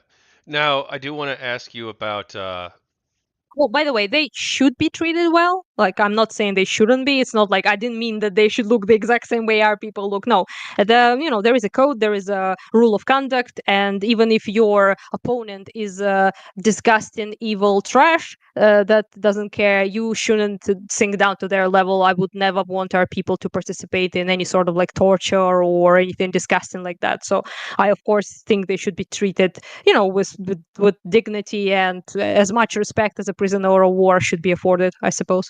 that's good. Now, I do want to ask you too about the orcs thing. I know this is kind of a discussion that was happening on the NAFO space for a while on Twitter, and a lot of people have voiced their perspective on this. I'm of the view personally that I don't think you should like dehumanize Russians. Um, I don't think that using the orc language is good. I don't care. I'm not gonna like tone police you or anything. You can call them orcs if you want on my show. I don't care. But what do you think of that? Do you think that that's illiberal to dehumanize an entire ethnic group essentially? No, no, of course not. They dehumanize themselves by acting inhuman towards us every day. So I don't have to, I don't owe them humanization. It's not on me. I personally don't really use words that much or anything like that because I think it's kind of trivializes how awful they are because I don't want to call them. I think Russian is a bigger insult than orc. So that's just what I use. And because orcs are, at the end of the day, fantasy creatures, and these are unfortunate for all of us in real life. So because of that, also the dehumanization have a little bit of I don't know, it's like a coping mechanism, it seems, for many people. I don't like that pretty much. What I mean by that is people would be like, oh, they are not human because they're doing this and this. And to me, that's like a way to kind of push them away from ours, right? To think, oh, we wouldn't do that. Like there must be different species, right? Humans would never do such awful things. But problem is, people did do such awful things, and they do such awful things, and it's something we need to recognize. We need to see them just as human beings that are committing horrendous things. Some people are also fucking evil. Okay, it's something that Westerners have a big time at accepting, I suppose. And I'm saying not saying all Russians are right, but those particular people that are committing those crimes, for example, there are evil and there are people. And that's very not a pill most people want to swallow, because what you do is you distance them, right? You're like, oh, they decapitated a person on camera and they're not humans, right? So because humans wouldn't do such a thing, but they did, and they would, and they did worse things. Okay, so because of that, I don't think like you should say like slavers are not humans, or like I don't know, Nazi Germans are not humans, because they obviously were and they are. And yeah, so in that sense I agree with you that dehumanization doesn't really need to happen in that sense. But in a broader sense, when people dehumanize them, they mostly do it because of their absolutely unprecedentedly horrendous acts they commit. So in that sense, I'm not like pressed at all. If people want to express their anger, express their like frustration with that, especially Ukrainians, no police in there whatsoever. But even like with the Westerners, it's a little bit like probably you can come on their like you'd be like a little bit more strict there, because you're like, well, it's not you that's happening to, right? But in a sense, also I also don't care that much. It's words. It's words. It doesn't matter as much as people in the West seem to think it does. Actions, though, do. Yeah. And also, you have to be pretty. I don't know. Most people are actually, when they use orcs, they primarily also talk about soldiers themselves. So like the invaders themselves. I don't see anything wrong with that. Like they're literally like fascist, genocidal freaks. So call them however you want to call them. But if you every single Russian on planet Earth is an orc, then yeah, that's probably not. I have some very small number of Russians that I know, incredibly small couple people, but who are very genuinely, honestly anti-war, and they're like good people who root for Ukraine, even risk their own safety by donating, for example, right? So I wouldn't obviously call them that. So yeah, but the majority is either conformist, so they are just kind of like getting with it, so they don't care that much, or they just there's absolutely no care about Ukraine or about what the Russians in general are doing to the world and to Ukraine in particular. So, do I have like any love or sympathy or anything of that sort for them? No, not at all. Yeah, but also mostly people are talking about, as far from what I see at least, when they say orcs, they mostly mean actual like invaders on the ground and everything. So in that sense, I don't see the problem with that. But I'm of the opinion that we shouldn't really be coping with the idea that those are some sort of different species. Okay, they're not. They're just like anyone else. So you could be born in Russia and be indoctrinated, or be this rabid, xenophobic asshole because you just grew up there. It doesn't exalt. It doesn't like it doesn't remove responsibility or accountability, mind you, but it's not a thing that is unique to them.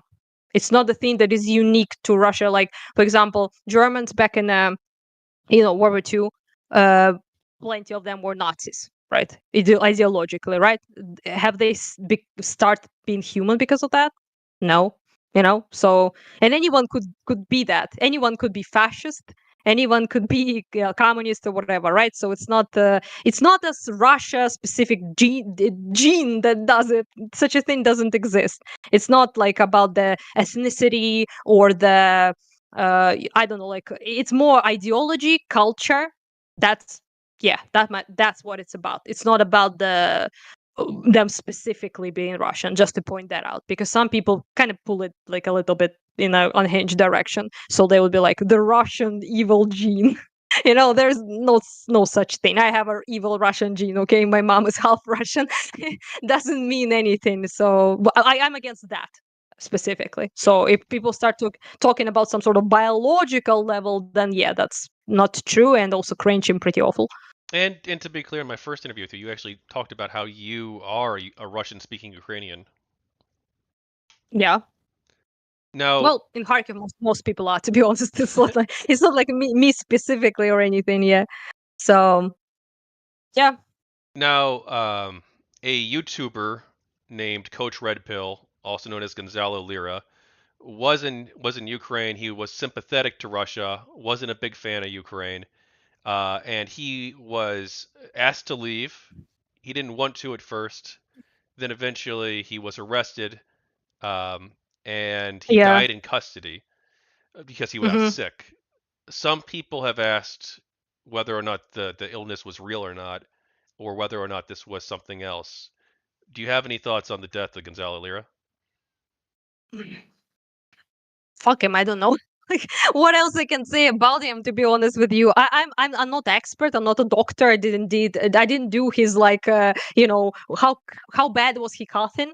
But what I do know is he violated law multiple times because he exposed the locations of No, no, our that's not true. soldiers. That's not true, Yeah. actually. So Kathy Huh? Young wrote an article. I thought that too at first. I repeated that claim, but no, Kathy Young wrote an article. I can send it to you. But she wrote an article Okay. going over that claim, and she's that was someone else who got mixed up. It wasn't Lero, though Lero Oh, was like a Russia really? sympathizer. Yeah. I mean, he did.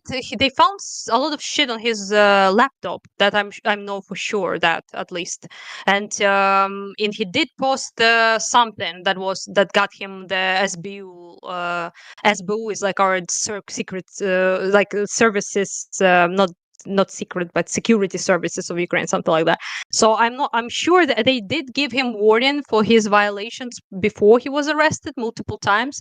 So maybe I'm pretty sure he did violate something that is has to do with the war, with the curfew war, like law, things like that. But like it's been a while. I'm not gonna like 100% say that it's true, but that's what I heard at least. I think it has to do with the martial law rules in Ukraine or something like that, assisting It the was sensitive providing sensitive information or some shit like that. I don't even remember exactly what it was. He did film soldiers though. There is a here. video of that. Okay. Here, I'll link you the Kathy Young article, and like I maybe look maybe into it, she's but mistaken. I generally like her. She covered Gamergate pretty well, but like maybe she's wrong on this. I'm not sure. I'm not sure either. Just see, I'm not gonna like make any sort because first of all, it's been a while. Second of all, I really don't. much, so I didn't really waste much time trying to find out. As far as his own stupidity goes, well, like the man should have left. Obviously, I would prefer him return to United States and doing the cringe shit he does there instead of here. He did make like pretty sordid claims, for example, saying that Kharkiv was not bombed. He lived actually here in my city, so he did make claims like that, saying that nobody was bombing Kharkiv, and it was Ukraine that was bombing itself and things like that. So that's not something you can really do in a country that is in a defensive war in during martial law in general. But of course, yeah, I think should have followed the security gave him like multiple warnings that what he was doing was pretty much not welcome, to say the least, and he ignored those. And I think he should have left. Obviously, I would prefer him to just be back in his in his country than dead, obviously. But I'm not like particularly pressed about the whatever happened there, to be honest with you. Much more important things to worry about. Although, if there is, must be some sort of like investigation, right, about what I've occurred or not something heard like. anything. There has to be, I assume, at least an Ukrainian investigation, if not from the State Department of the U.S. I'd assume. Yeah, there was given like I think like some sort of like a paper of his. He had like COVID, and he was like anti-vaxxer as well, I believe. So he was like incredibly into smoking a lot. So I don't know, maybe there was like that sort of complication that has to do with his lungs, things like that. But yeah, I remember seeing some sort of like a official statement about his health and what the doctor, how it's called when a person dies, and then they decide Autopsy what yeah, that so that was something like that, but it's like been such a long time, I don't really remember exact details about that. Okay. Now there have been anti-war protests in Russia. The Russian government has cracked down pretty heavily on these. Do you have any thoughts on the people in Russia who are fighting back against Putin's regime? First of all, yeah, I wouldn't even call that protest. I would call that an attempt, small attempt. Like the number of people who actually protested in Russia is laughable, just not so small, so insignificant. Russians in other countries didn't go at all. So in Germany, in Latvia, Litva, in like multiple countries, there are a lot of Russian, diaspora living there. They didn't do shit at all. So I wouldn't call them actively protesting.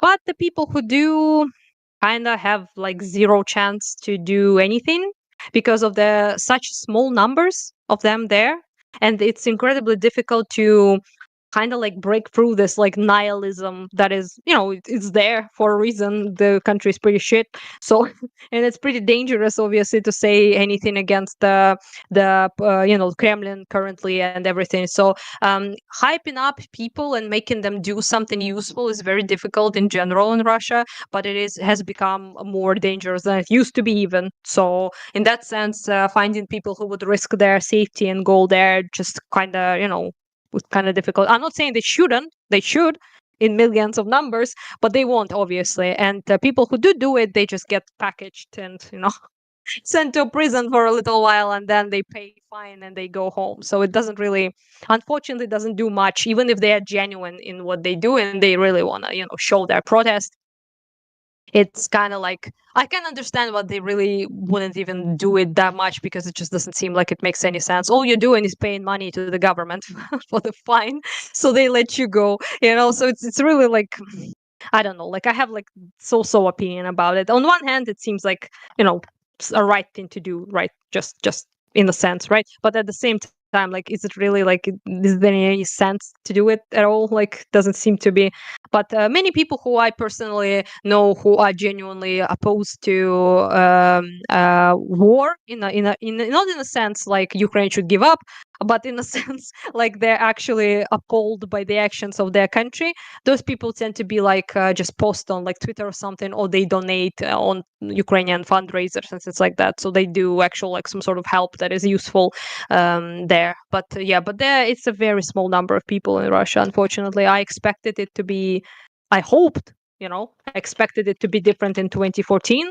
And I still naively expected it to be different in 22 as well, simply because I have so much relatives living in Russia, like most of my family, right? And I expected them to be to do something, but Now I don't, obviously. Well, So, yeah. you were a revolutionary.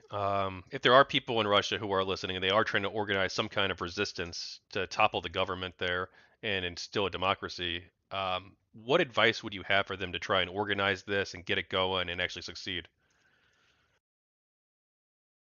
I don't think it's possible, I'm sad to say, in Russia, too little people to participate. Like I just it's I'm not saying they shouldn't do anything.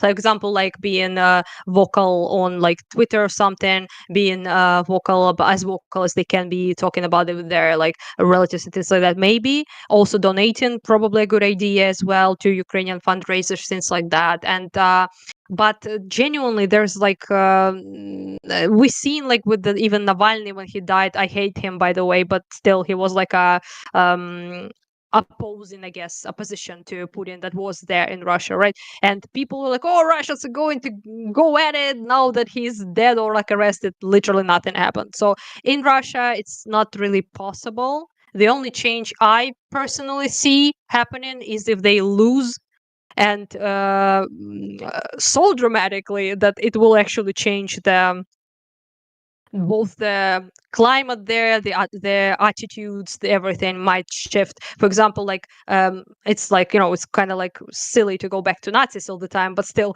Nazis didn't stop being Nazis because they felt like it. Okay, they stopped because they were stopped physically in the war, right? And there was then years and years of literal occupation, like, right, of the demilitarization of Germany, for them to actually think, oh well, people took them to concentration camps and show them what they did and things like that, right? So I'm not saying this will happen to Russia. Obviously, it's not that big of a war yet, and it's not really who is going to show them. They actually go to Mariupol themselves, funnily enough, to film themselves on destroyed houses of our people with this big smile on their face. Okay, so that's what they're doing now currently. And unfortunately, to all the people who I speak with, who are from Moscow or like Russia or anywhere, who are decently good people, they are pretty desperate in that sense because they don't see anyone representing them. There's not a single like politician or like a they didn't even think Navalny was representing them, but even now they don't have them as him as well, right? And any like opposition sort of thing doesn't really exist in Russia, and it must be pretty difficult, obviously, for them to live in a place like this and having so much, strife within them, but not being able to find anyone to represent them or to actually stood up for their interests and them in any way. So yeah, so when I talk to them, they seem to sound pretty, pretty depressed in the sense that they can't really see any other way other than Russia like collapsing for things to change. And yeah, so unfortunately, I can't give any advice because I don't think it will be 8 million people participating like it was in Ukraine. So yeah, the percentage needs to be at least like, I don't know, like 10% or like at least 7% of the population actively participating in a revolutionary action for something to happen. In Russia, it's not happening. Like, I don't know, sorry to say, but it's definitely not happening. All right. So I know you don't like Navalny.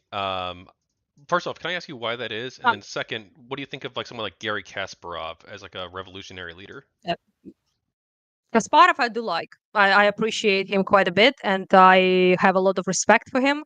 But also, all his attempts at opposition kind of ended because he left the country, and which is good. Otherwise, he would probably be dead, like Nemtsov, for example, is who was also like an opposition person in Russia, who was pretty active and pretty decent, but not perfect. Still a bit of a Russian imperialist, but what can you do?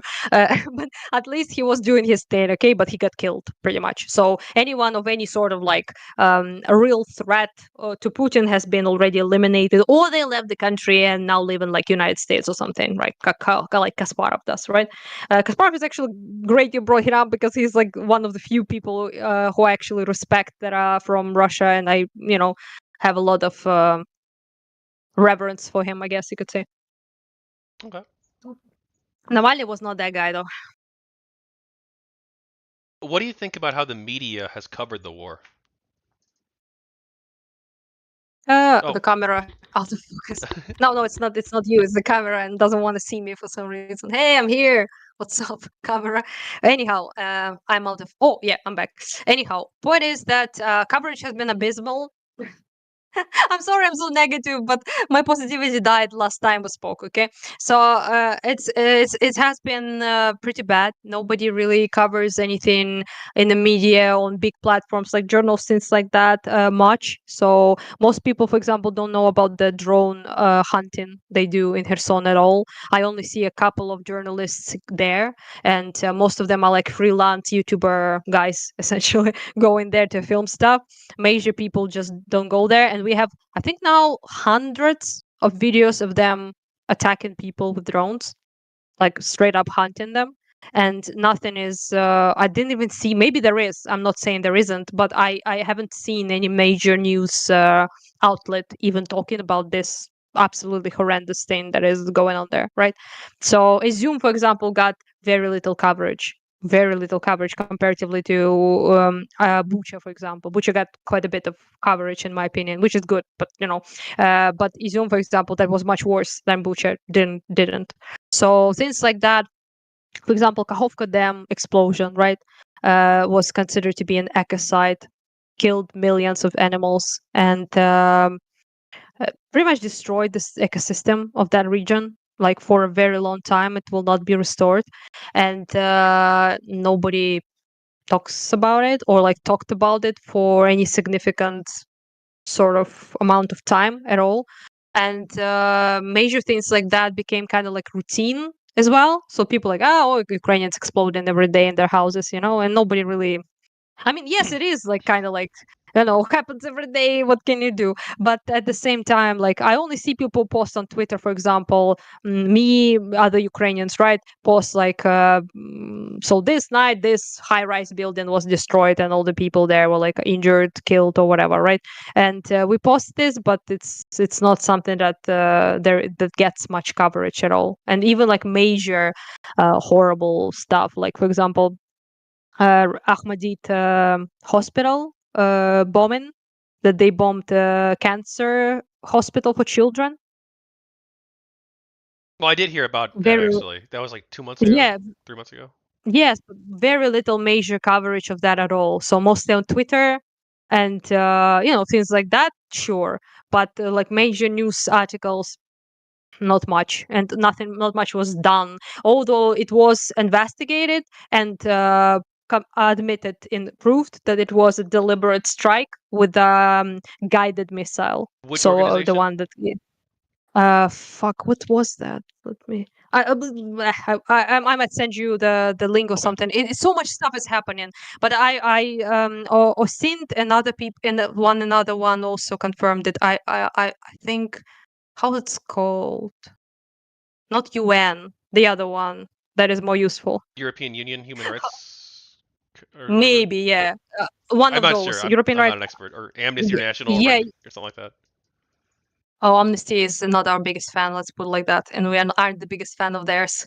But yeah, but that's just. But yeah, there was like we provided the evidence and we submitted it to the international court and everything, and it has been filmed, the missile itself, which is not always that doesn't always happen, that you can really see the thing on footage.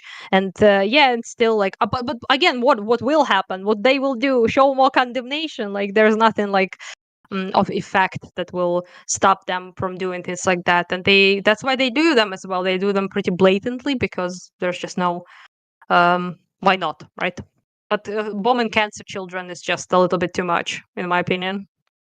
Where do you personally get your information about the war that you trust? News mostly, like, but also from soldiers themselves as well, videos, things like that. People post on Telegram as well, and there are news channels, international ones, that also Institute of Studying the War, I think they're called. Oh, they said, like, that was them. I remember the ones who said that the missile was guided, and they posted the whole thing. And yeah, the Institute of Studying War, I think they called, or something of that sort. They post pretty good information as well, if you want to like an international sort of perspective, not just your own. Or yeah, OSINT people as well, like all sorts of things. They all usually post about the movements on the fronts and things like that. But I pretty trust our resources not fully, but they proven to be relatively okay. So they're usually things that we report tend to be then confirmed by international organizations and things like that in most cases. So I'd say we're doing pretty good on that front. We also really don't need to exaggerate anything, which is kind of awful and good at the same time, because it's so blatant and so in your face, and there's so much going on that you really don't need to, I don't know, throw crazy numbers like 30,000 people killed in a building numbers. No shade to anyone, or all shade, I guess, like some other people do. You really need to just say the truth, right? Because the truth is, is enough. Usually the numbers aren't so impressive for some, I guess, because I would post like the residential building was hit, for example. Usually a couple floors collapse. Sometimes, more like whole building falls, but usually it's like a couple floors collapse, right? And if the people were there sleeping, for example, they get buried under the rubble, and all sorts of things usually tend to happen. It takes usually like 24 hours to pick up everyone from the rubble, to find the sometimes you can't really tell. You have to do DNA test to figure out who's the person. For example, in the supermarket explosion in Kharkiv, for example, people were so disintegrated by the explosion that it took like days to figure out who they were at all, right? They have to take like the sample of their DNA from their like kids and like relatives and all sorts of things. So yeah, so that is the goal basically. You post how it is. It's like 4 people died, 10 injured, right? It's not that massive, but it happens every day. It becomes like sort of a pretty terrible thing. If being bombed in your sleep isn't terrible enough already. So yeah, I guess news in that sense, I usually go for our own news on Telegram mostly, and also I go for international people that I find posting, pretty accurate stuff as well, or analysis like of the war and things like that. Could you give me an example, an example of good journalism about the war, someone or an organization that you think has done a really good job, and then also one that you think's done a really bad job, and how they've covered things? When it comes to bad coverage, I'd say usually it comes from like accounts that are doing Russian propaganda, obviously on Twitter or like something like that. So major journalists tend to just not say anything about Ukraine. So it's not that they're doing bad coverage; they're just not doing coverage at all. But when it comes to like examples of obvious trash, I would say, for example, have you heard of Breaking Points? It's like a Yes, lefty. unfortunately, yeah. Oh, that's a bad example right there, right?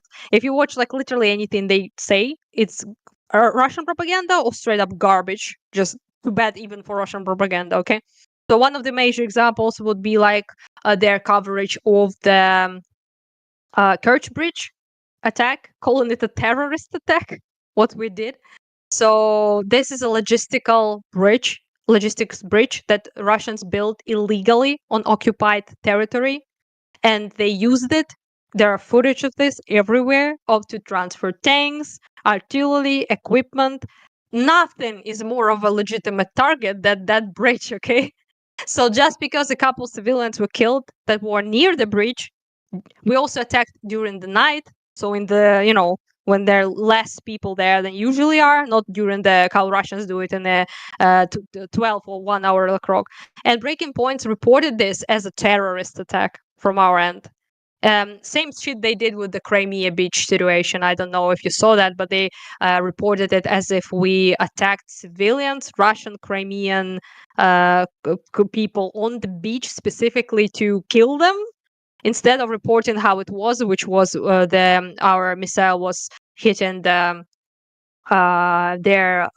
launcher on the beach, above the beach on the hill, right? And you can see it in the footage that the Russian anti-air hits our missile and the debris falls down near the people. So that's unfortunate, obviously, but the war crime here is not us attacking that thing on our occupied Crimea. The crime is putting civilians under it.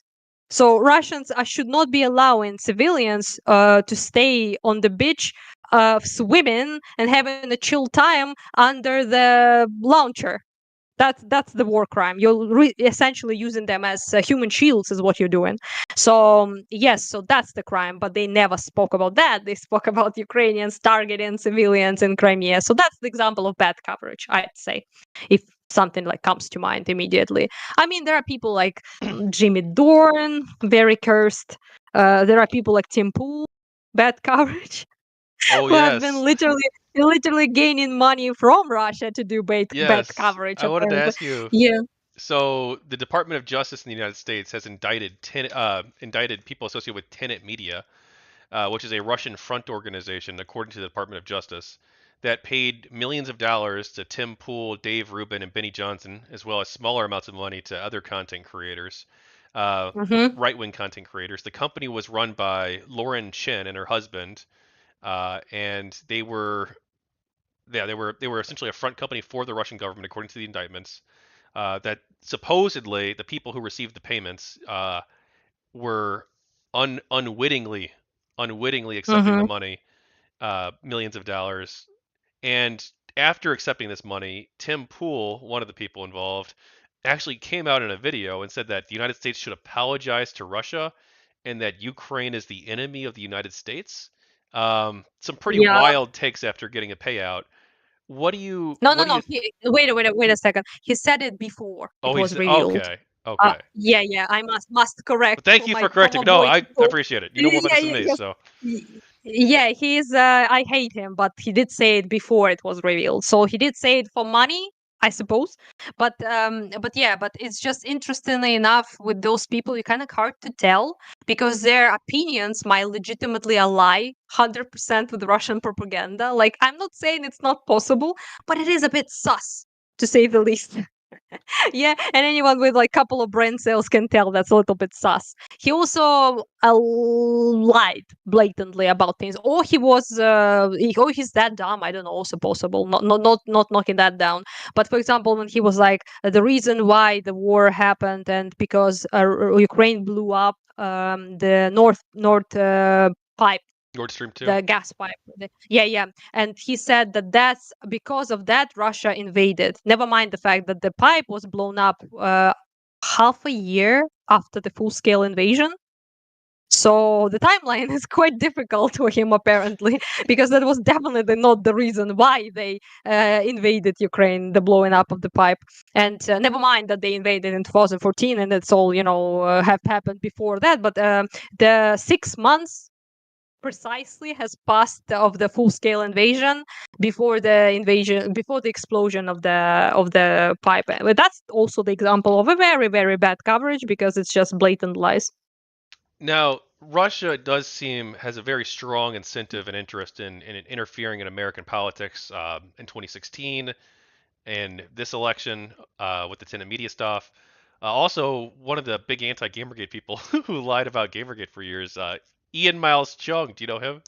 He's Yeah. Oh yeah. he Yeah, I saw him post on Twitter. he lives in Hmm. Malaysia, and he takes money from the Russians, or supposedly because he writes for Russia Today, actually, Hmm. and he pretends to be an He's a American who who cares about politics in Chicago and spreads misinformation about all sorts of topics. sure, How sure, buddy.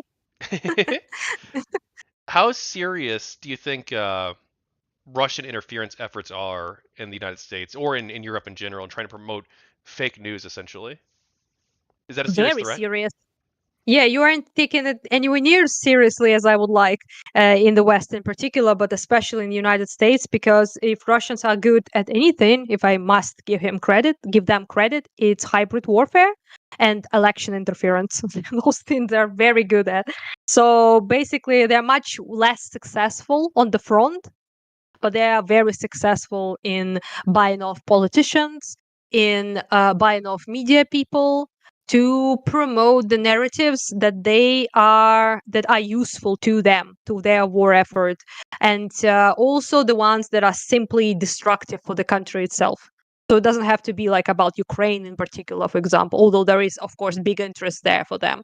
But for example, doing anything that like if you learn a little bit about like how KGB works, KGB, things like that, and how the infiltration works, propaganda works in that sense, you have to like kind of amplify all the controversial shit. So you don't have to even do it from one side. There was like this infamous investigation when they found Russia giving money to Black Lives Matter protesters and Proud Boys or some shit like that, like completely opposite, far left, far right orcs and it's like that. So it's not like even ideological in that sense. It's just to amplify the conflicting parties and the radical parties and the people that tend to amplify the issues that already people in the country find to be uh, toxic, provocative, soul dissent, so to speak, soul division between people, right? So you would see Russian accounts on Twitter, for example, amplify things like the immigration problem on the border in America, right? So they would post as if they are Americans, right? And then you find out that they're writing from Syktyvkar in Russia, you know?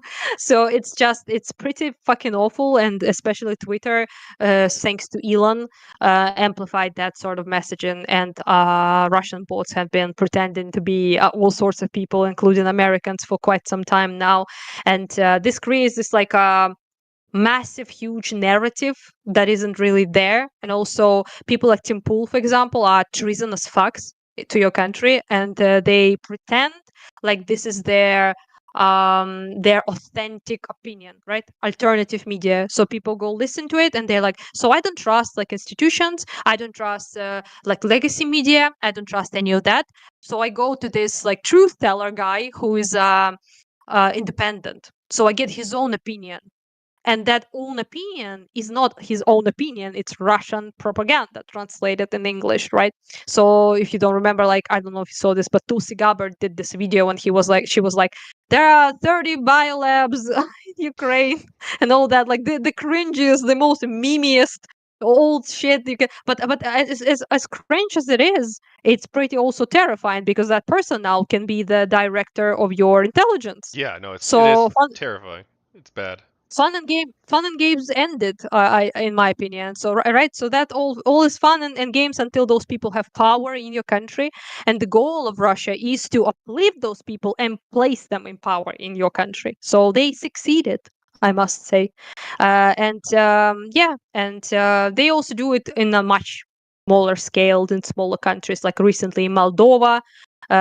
Huge election problem there. The interference from Russian buying off 100,000 people to vote for pro-Russian candidate and all sorts of things, right? In Georgia, there were like absolute trash party, like in terms of like people being paid to beat up the voters and pushing ballots, like 100 ballots in one ballot vote, like all sorts of crazy like election fraud and like interference paid by Russia. And yeah, of course there are blatant things like that, but in the United States you can't really do that. Obviously they don't need to exert as much control as they do in Moldova and Georgia and things like that, but they still can do it through people like Temple, Rubin, whatever you name them, right? And of course Elon Musk, who speaks with Putin apparently as if they're pals on the phones, and people like Trump as well, obviously. So Tulsi Stein, with all those motherfuckers, they're all part of that thing, obviously. Now, you've been on CNN several times. What do you think about how hmm CNN has covered the war? To be honest with you, I haven't seen much from them like in a very long time. Last time I checked anything was a couple articles I think I posted, because when I post something about the Ukraine news, I'm trying to find an English source for people so they could look up and see it. And unfortunately for me, rarely find anything because there's just no coverage. I can only find Ukrainian source that is translated in English, and sometimes I go to like BBC, CNN. Politico, like Reuters, I think they call. They post stuff sometimes. So people like that to just show to the Western audience their version, okay, of the thing that has happened, and to make it more, I guess you could say, legitimate, to seem legitimate to people, because multiple sources are, reporting on that or some shit. And sometimes I saw like some stuff from CNN, but not much. And I don't think I kind of like think like they sort of moved on from it, as many people did, not just their fault, obviously, from the Ukraine stuff, and especially when the Gaza and Israel started going, it was like a new hot thing, I guess you could say. And yeah, so I can't tell really what their coverage is now, because it truly don't really watch it that much, to be honest. Okay. Now, I do want to ask you about alternative media too. You've worked with Destiny, of course. We talked about that last time. You've got the plushie behind you. How do you It's think still there. he's done with approaching the war, and how he's talked about it and debated people on it?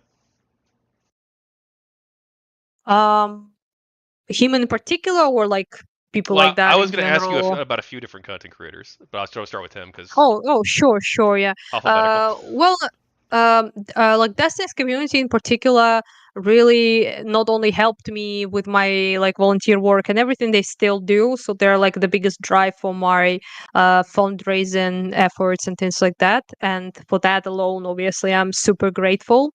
And it has been like, I don't know, like huge ass amounts, okay, of stuff we could afford and buy it for soldiers, because of that.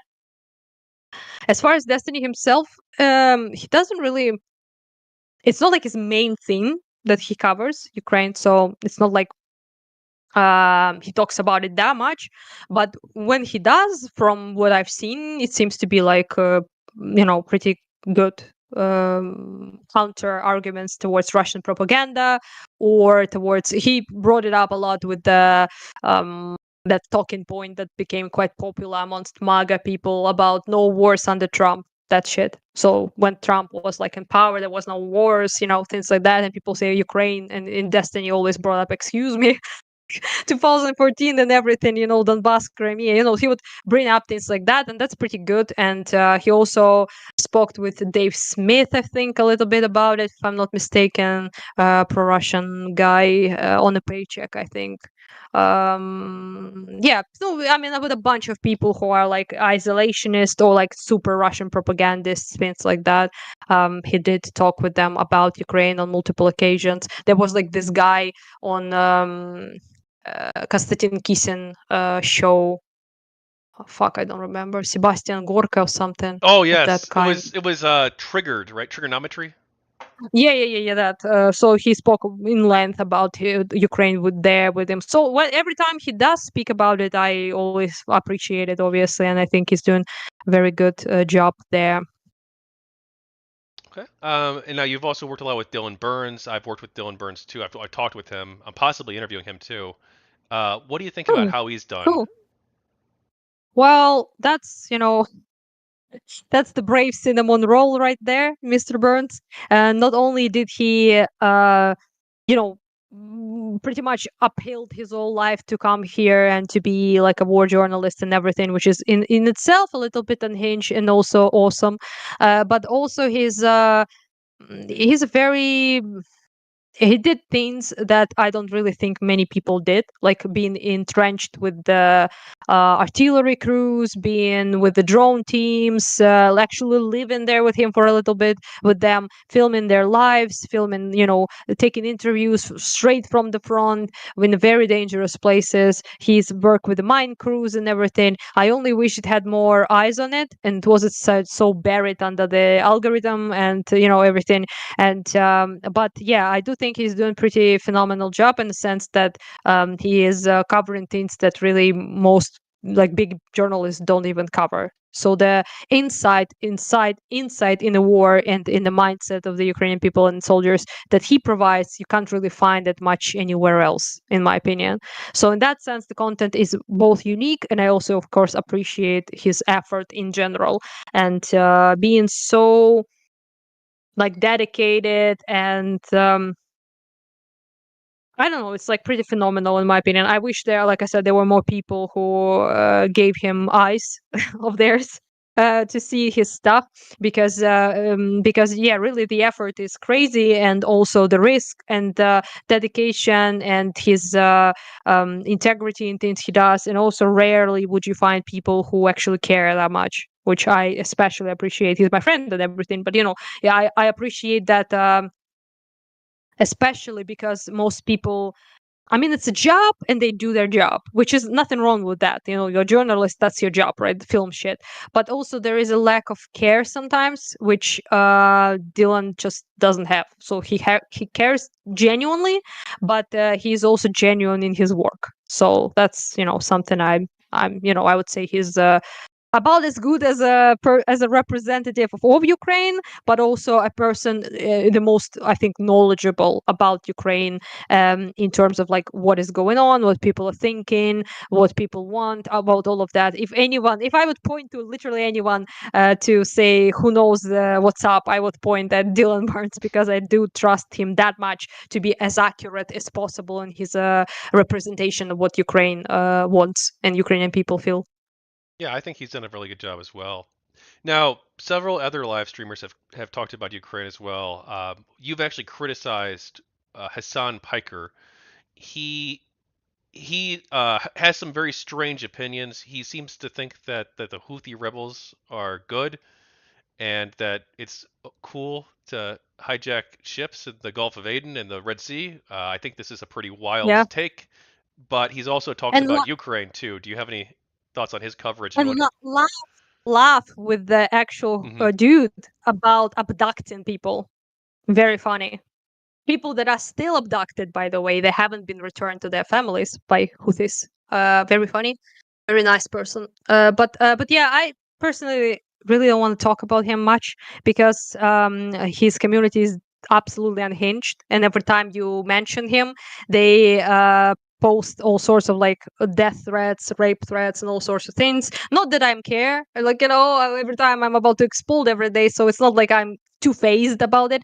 But I just simply I find them disgusting, and I find him disgusting, and talking about him is honestly kind of beneath just me. But at the same time, he's the biggest political streamer.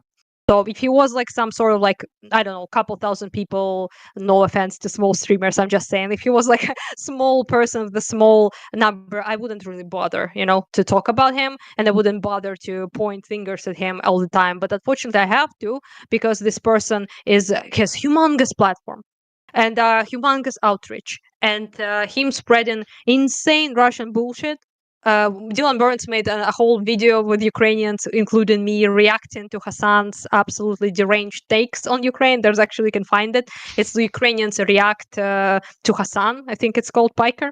So yeah, so we said honestly everything there is to say about his takes within that video, about him saying the annexation of Crimea was a completely justified act, about him spreading Russian propaganda about Russian speakers like me wanting Russia or us being discriminated in Ukraine, which is absolutely fucking not true, and then him basically softcore justifying Russian invasion, and yeah, calling attack on the Kerch Bridge, like Breaking Points did, terrorist attack, and all sorts of things, and yeah, all sorts of things really, and absolutely undermining and laughing essentially in the face of the Ukrainian people and our own will of self-determination and freedom from Russia, and making it all about America bad and NATO bad, and all of it is the fault of the United States, not even Russia.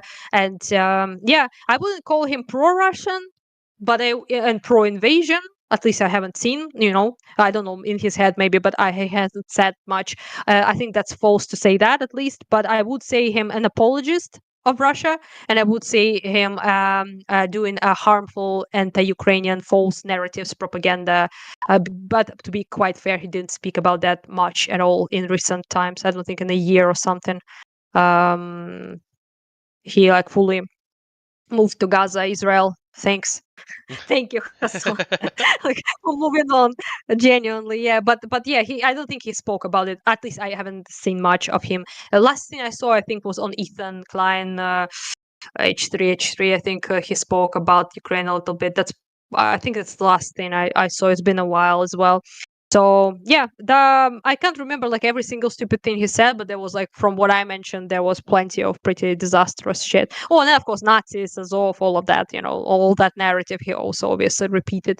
He even watched the Gravel Institute video that it was blatant Russian propaganda. They even deleted the video itself later because it was so fucking obvious what it was. And he watched it and he basically clap sealed to it and nodded. So it's pretty horrible that people like that open their mouth about my country, but at the same time, I can't control that. All I can do is just criticize it and showcase that it's wrong and immoral and fuck them. Okay. I recently interviewed Kraut for my other book, and we talked about Ukraine as a part of that too. I know Kraut actually made a video pretty recently about the ideology of Putin's Russia. Have you seen that? And Yeah, it's a good. He's my friend. Yeah, oh, it's a okay. very good video. It's a very good video. I super duper appreciate his effort and that. Him and actually Laserpig did one of the best videos I think about the mentality of Russia and Putin's Russia and how the Kremlin functions in general. Laserpig's video is also quite amazing on that front. And Laserpig actually came here to Kharkiv. I met him. That was pretty cool. Yeah, but he's a Scottish YouTuber who talks about Ukraine quite a bit and Russia as well. And I appreciate like Kraut's coverage definitely. And he's a very very smart person, and it's kind of like have been a bit of a relief even. Talking with him after talking with so many no shade Americans, because so many people in Europe seem to be a little bit more understanding of the history and of the, I guess, context and the culture and everything around Russia, Ukraine, and especially people like Crowd are exceptionally knowledgeable about those things. So, yeah, I do appreciate him quite a bit. Okay. I like him too. Kraut's great. Um, I want to ask you about local media. So, what do you think of like the Kiev Independent, Kiev Post, various other newspapers in Ukraine themselves? Are there any that you trust that you think they do a good job, or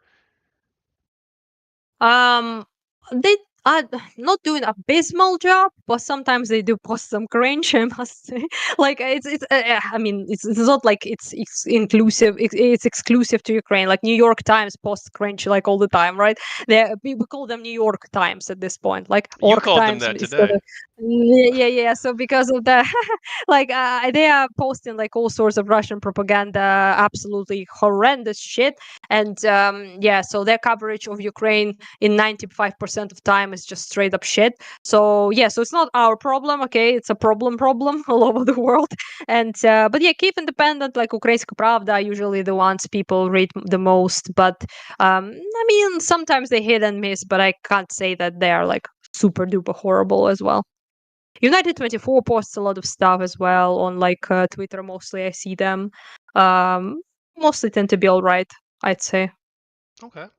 Now you mentioned the New York Times. You've criticized the New York Times and the Washington Post. Sorry, no, my bad. The Wall Street Journal Oh yeah, as yeah. well. You've Washington Post are not that bad Yeah, my bad, not the Washington usually. Post. Yeah, so you've Yeah, criticized the yeah. Washington the Wall Street Journal and the New York Times for sort of both siding the issue in your view.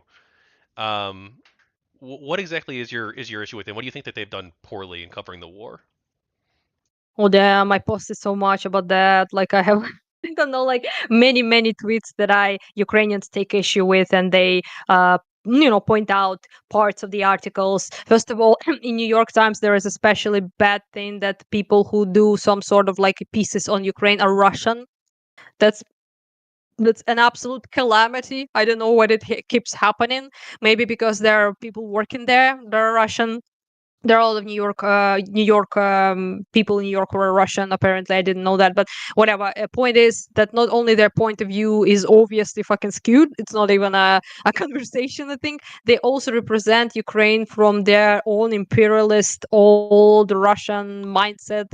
That is, it's painful to read, like to anyone in Ukraine, but also to anyone who is aware of the history at all.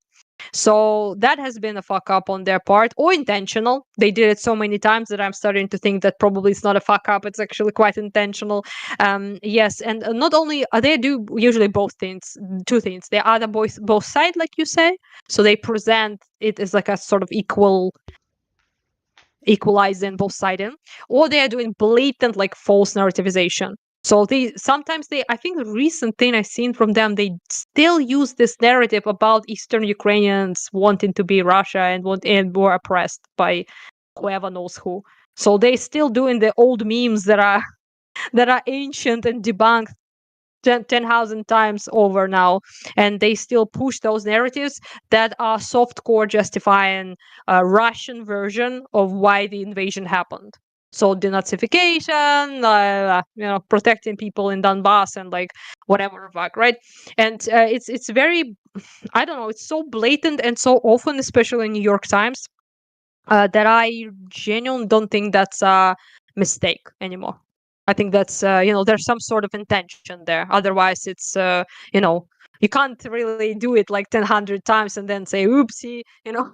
There must be some sort of like plot, I guess, behind it. Some sort of like either ideological thing or problem with the stuff thing. That is, for example, maybe their workers, they think like, oh, they're Russians, they must know about it, right? And they give them the reign to write about thing Ukraine related. And also quite curious that for this entire time they haven't posted anything written by Ukrainian person at all. So that's pretty fucking curious if you ask me. But yeah, Now, there are plenty to critique there. the New York Times, you just criticized them because they say that people in Eastern Europe, or Eastern Ukraine, sorry, that they support Russia. Now, you say that this isn't true. I don't think that most of them it's true for. I think that most of them don't, or people fled. A lot of people fled the region too after Russia took over. But I did watch a documentary from the DW, the German public broadcaster, and in the documentary they interviewed people in I think it was Donetsk. I think it was Donetsk. It might have been Luhansk, but they interviewed people there. And now, obviously, this is a society that's controlled by basically a totalitarian government at the moment. Yeah, yeah. Uh, Hmm. but the reporter who was embedded with them, he talked with people, and some of them were pro-Ukraine, and they were wanting to see a bright future for Ukraine, joining the European Union and NATO, and having a vibrant democracy that is a great civilization. Um, but then there were a couple people as well who were pro-Russia, who were sympathetic to the motherland. How common do you think that sentiment is in the eastern parts of Ukraine? First of all, it really isn't my main point of critique is that it presented by that it's the split like in between the country essentially. So half the country is like European, half wants to be Russia. That's blatantly false. There are of course people, especially now, they would be in many people when Donetsk was occupied. Like most of my friends are from Donbass, from Donetsk and things like that, and Luhansk region as well, and they left like in 2014, right? So plenty of people who were, anti-Russia, pro-Ukraine, they left. So people who stayed tend to be, yeah, obviously more pro-Russian. And also there are plenty of people at the front now. The most of them are Donbass citizens or Kharkiv region citizens or Kherson. All of them are Russian speakers because they have been Russified back in the day historically, right? So you're like being a Russian speaker doesn't make you a Russian and doesn't make you a Russian sympathizer. That's the main issue I had with the coverage of New York Times of this issue. But when it comes to how many are they, there are people, hard to say obviously the exact number, but there are people, yeah, of course, there are collaborators, there are people who are bombed every day and they still wait for Russia here as well. It's not like it's a unique issue of some sort. A lot of people, for example, in Donbass have been heavily brainwashed. For example, I have a pretty pretty actually horrible story about a little boy who escaped with their family. We sheltered them as refugees, and he was from Donetsk. And while he was here, we were giving them like our apartment and everything. They lived here for a year, and we like played with this kid, and he knew us. And then they returned. His mother made the choice to return to occupied Donetsk, and he went to school there. And it's been like 3 years, and then after 3 years of extensive brainwashing, he said my family, me, are Banderites, and he doesn't want to see us ever again. So just to highlight the brainwashing that Russia is doing to children in particular in schools. And it's been happening since 2014. So now it's 10 years, right? Almost 11. So some teenage people who grew up already with that intense brainwashing, right? So he said that, and his actually grandma cried and everything. She said, it's like, no, the girls, they're so kind to us, like, good, like, what do you mean they're like Banderites? Me and my sister, obviously, right? And he was like, no, they're evil, they're Banderites. So it's pretty horrendous, but not many people don't even talk about the extensive propaganda that is happening now towards children in occupied Ukraine, and in Donbass it has been going on for a decade now. So effects of that, of course, will be felt. Many of them really believe that it was Ukraine that started the whole thing, they bombed them or anything other. There are plenty of people who are smart enough to know that's false, but they will not admit it as well, because they might be attacked by local thugs, militia, and everyone there. There are plenty of a friend of mine actually was arrested in Donetsk and kept in the cell for a year. So he managed to escape, but after they released him, he didn't say anything about like for Ukraine. He was like, "Yes, I'm pro-Russian, And then he left. Thankfully, he managed to escape and lives in Kharkiv region now.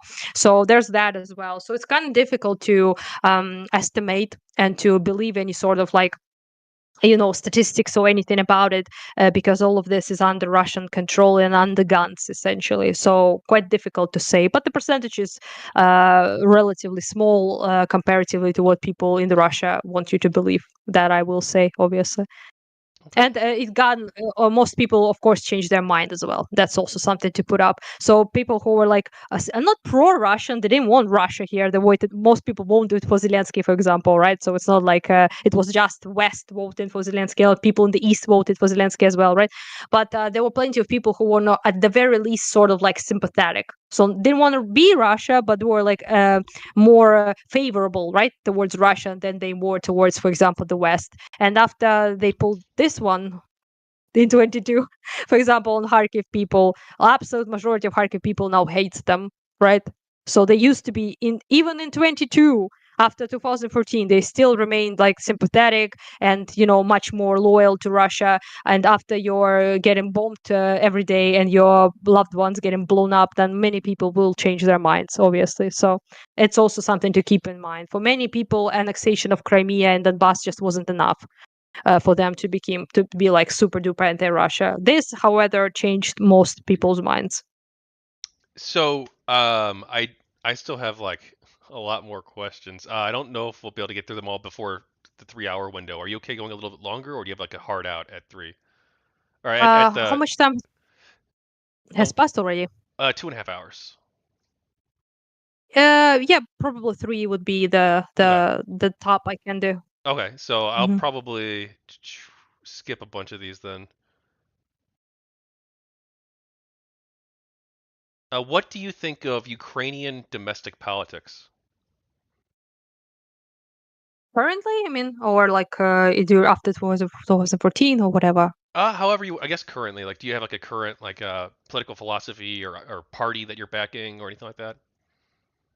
It's kind of difficult actually to say, because my mind is so into the war effort that that's pretty much all I think about, right? So I think about that, and probably that's not great, but at the same time, thinking about the future and what I want is kind of difficult when there can be no future potentially, right? So most of the thought process is dedicated towards surviving and towards somehow prevailing and stay in a democracy, stay in a free country, free from Russia, preserving ourselves as a nation and preserving our, everything that I, grow up to love here as well. So yes, so I really like, there's no like political parties right now that I think about. I mostly think about who is effective on the front, who I trust, who I don't, things like that. Basically, it's not really, I don't think that's on anyone's mind that much, not just me, to be honest with you. Okay. We're like in the survival mood, sort of. So it's not like politics is something I think about that much. Well, you may have already just answered this, but I think it's better to ask it directly. Do you think that Ukraine should hold elections within the next, let's say, 12, 24 months, even if the war is still happening? Most people seem to want that. So I'd say yes, because I've seen a poll recently that 60 something, 65 or 63 or something of that sort, people want to have elections. So if that's, the majority people want that, then I'd say, yeah, we should definitely have that. As far as I'm concerned, I'm like 50-50 on that, because first of all, it's quite difficult to have elections with our system, because we have like you vote depending on where you live, essentially. So many people are misplaced in the country now, and they live in a different address, and it will be like it's like millions of people, and it will be a huge pain in the ass to somehow make the voting secure and also abided by our law, and our constitution, right? And also, so many people at the front, for example, there are many people abroad, very many people left the country as well. So it would be quite difficult to pull off. I don't think you cannot pull this off, but it's going to be difficult.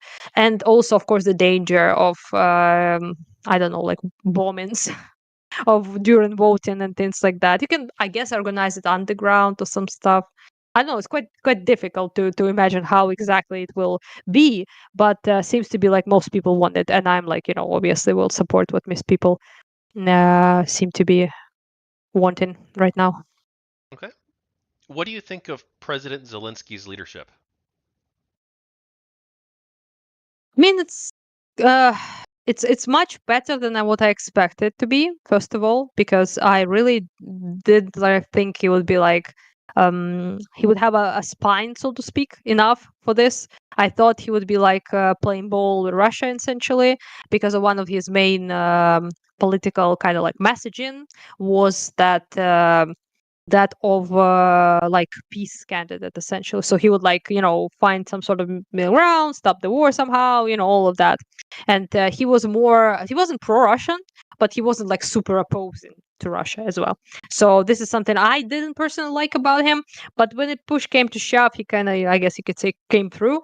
Many people seem to respect him in terms of like his diplomacy and his presence abroad as a leader of the country. So that's something, I mean, you gotta appreciate, I guess, of the guy, because seems to be like he at least got respect of quite a lot of people in the as our leader of the country. He didn't run anywhere. He at least tried to keep it together and everything.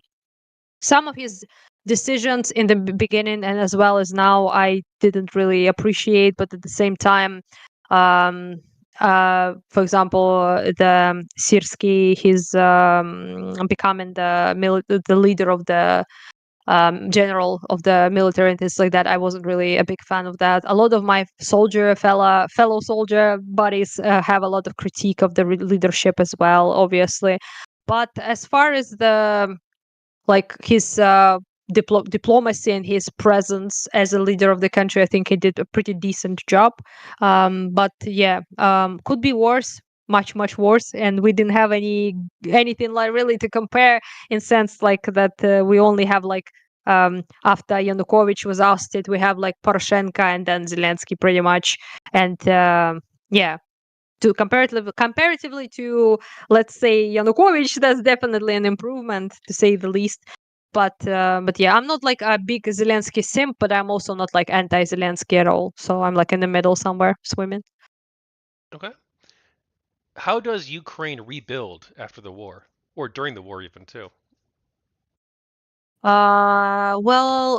Most of our effort to like rebuild power plants, they destroyed like 70% of our power grid, for example, in Kharkiv region, which is quite a big of a problem and a pain in the ass, as you can probably imagine, especially winter is now upon us. So yeah, it's a quite difficult process, but our like services and communal workers and rescue services, electricians, everyone are phenomenal, doing their job incredibly efficiently in times like this. They like something gets blown up, doesn't work, the next day they fix it. So in that sense, even people who are workers themselves are doing phenomenal job, and I really appreciate their, obviously they're keeping us afloat somehow. We have discussed it with actually a very cool dude called Commander Nizar on Twitter. He's like a Lebanese Ukrainian, who is a very cool dude, a friend of Dylan. And he actually pointed this out to me, made me think about it, that it's just phenomenal that considering how much bombing we sustain, we work as a country, we work pretty well still. So we don't have like food shortages, we don't have major like blackouts right now, we don't have this and that, like many things that tend to happen during such a war, a heavy situation. And we're like two steps away. I am right now at from the front, basically, right? And I'm talking with you, and I have internet and all sorts of things. So in that sense, kind of have to be grateful for that.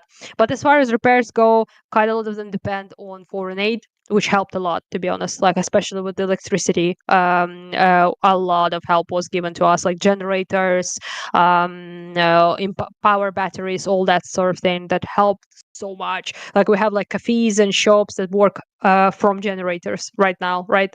And it's really really helpful. And as far as rebuilding goes, it's a bit of a difficult question, because it also depends on what will happen if we have some sort of like actual peace that is just and that is secure. Then people might want to invest, for example, right, in Ukraine, in rebuilding projects, to make some sort of investment. But if everyone kind of agrees that we are fucked and we are going to be attacked in like 5 years time, then people will not invest money and will not help as well. So that's a bit of a difficult question in that sense. But the current effort, the current rebuilding that has been happening, largely due to the help of the Europe and America and stuff too, about because that did get a lot of aid that is not lethal weapons, unfortunately, but is humanitarian aid that helps with keeping us afloat, I suppose. What do you think of the North Atlantic Fellows Organization, NAFO? It's sort of this online leaderless movement to combat Russian disinformation and promote discussion about Ukraine. Do you have any thoughts on them? I personally still like them, despite the recent trends of people pointing out their fuck ups. And, considering how many people are involved in all of that, of course, there will be like people who would, a little bit unhinged, or maybe like a little bit, so to speak, autistic in some of the way they go about it. But there are, though, people with dog avatars. So, expectations need to be according to the way they look. But at the end of the day, they have been an immense help to us as well. So you have to acknowledge that as a Ukrainian, that it has been a blast, just a blast, to see someone counter Russian propaganda in such effective way, and in such like in the way that they do it. Basically, fight them with their own weapon, with the boats, with the swarming of the. And when in 2014, we have been fully and entirely losing informational war battle. So in 2014, we have lost that battle so decisively. It's not even a question that Russian narrative prevailed, Russian propaganda prevailed, and this, I think, partially, not fully, but partially, didn't happen because of NAFO efforts in 22 actually. So the anti-Russian propaganda that they did, trying to basically make fun of them, ridicule them, community notes like on Twitter, everything that they did to counter Russian propaganda and to amplify Ukrainian voices as well, to amplify Ukrainian fundraisers, was precious to us because of that it never happened before. And Russia is so good at their bot farms and their like propaganda machine and everything, and us countering that was difficult, obviously, and still is difficult today, thanks to Elon Musk and people like that. But dogs fellas really did come through, and they helped us feel like there's actually someone who gives a fuck, and that there is some sort of counter messaging. So in that sense, I think they really, really uplifted us, and especially Ukrainians always felt like we are extremely invisible and extremely silenced. We still feel that way, but people like NAFA really helped to elevate that a little bit. So for that, I'm, genuinely grateful to them, I suppose. Although sometimes they do act a little bit kooky, not gonna lie, but you know, it is what it is. What does victory look like for you? Well, in the absolute ideal world, that is not gonna be a thing, it seems. My hope was, as everyone in Ukraine said, no, not everyone, but most people in Ukraine seem to view it that way as well, that returning of our borders pre 2014 was our goal. So, returning of Donbass, Crimea, and fully pulling Russians out of our land was the goal. And the occupation of all the land that is occupied and all the people that are occupied. But that's, it's an ideal goal, dream, if you will, right? So when it comes to reality, that might have been a thing if we did receive proper aid with weapons and anti-air and everything, especially on time. And that's very important, like not to lose momentum, right? And for aid to be constant, something you can rely on without the half year and a half gaps that happened due to the, I don't know if you remember that, but Mike Johnson and the people in the Yes. Congress, Republicans, like freezing the aid and everything. So things like that, obviously. Yeah, if that happened, but in the end, it doesn't really make sense to think about what ifs, what might have happened if we were given proper aid, because it didn't happen, and I don't think it will, considering Trump and everything. So really thinking about it, that sense only hurts my feelings right now. So in the sense, I think we need to find some sort of other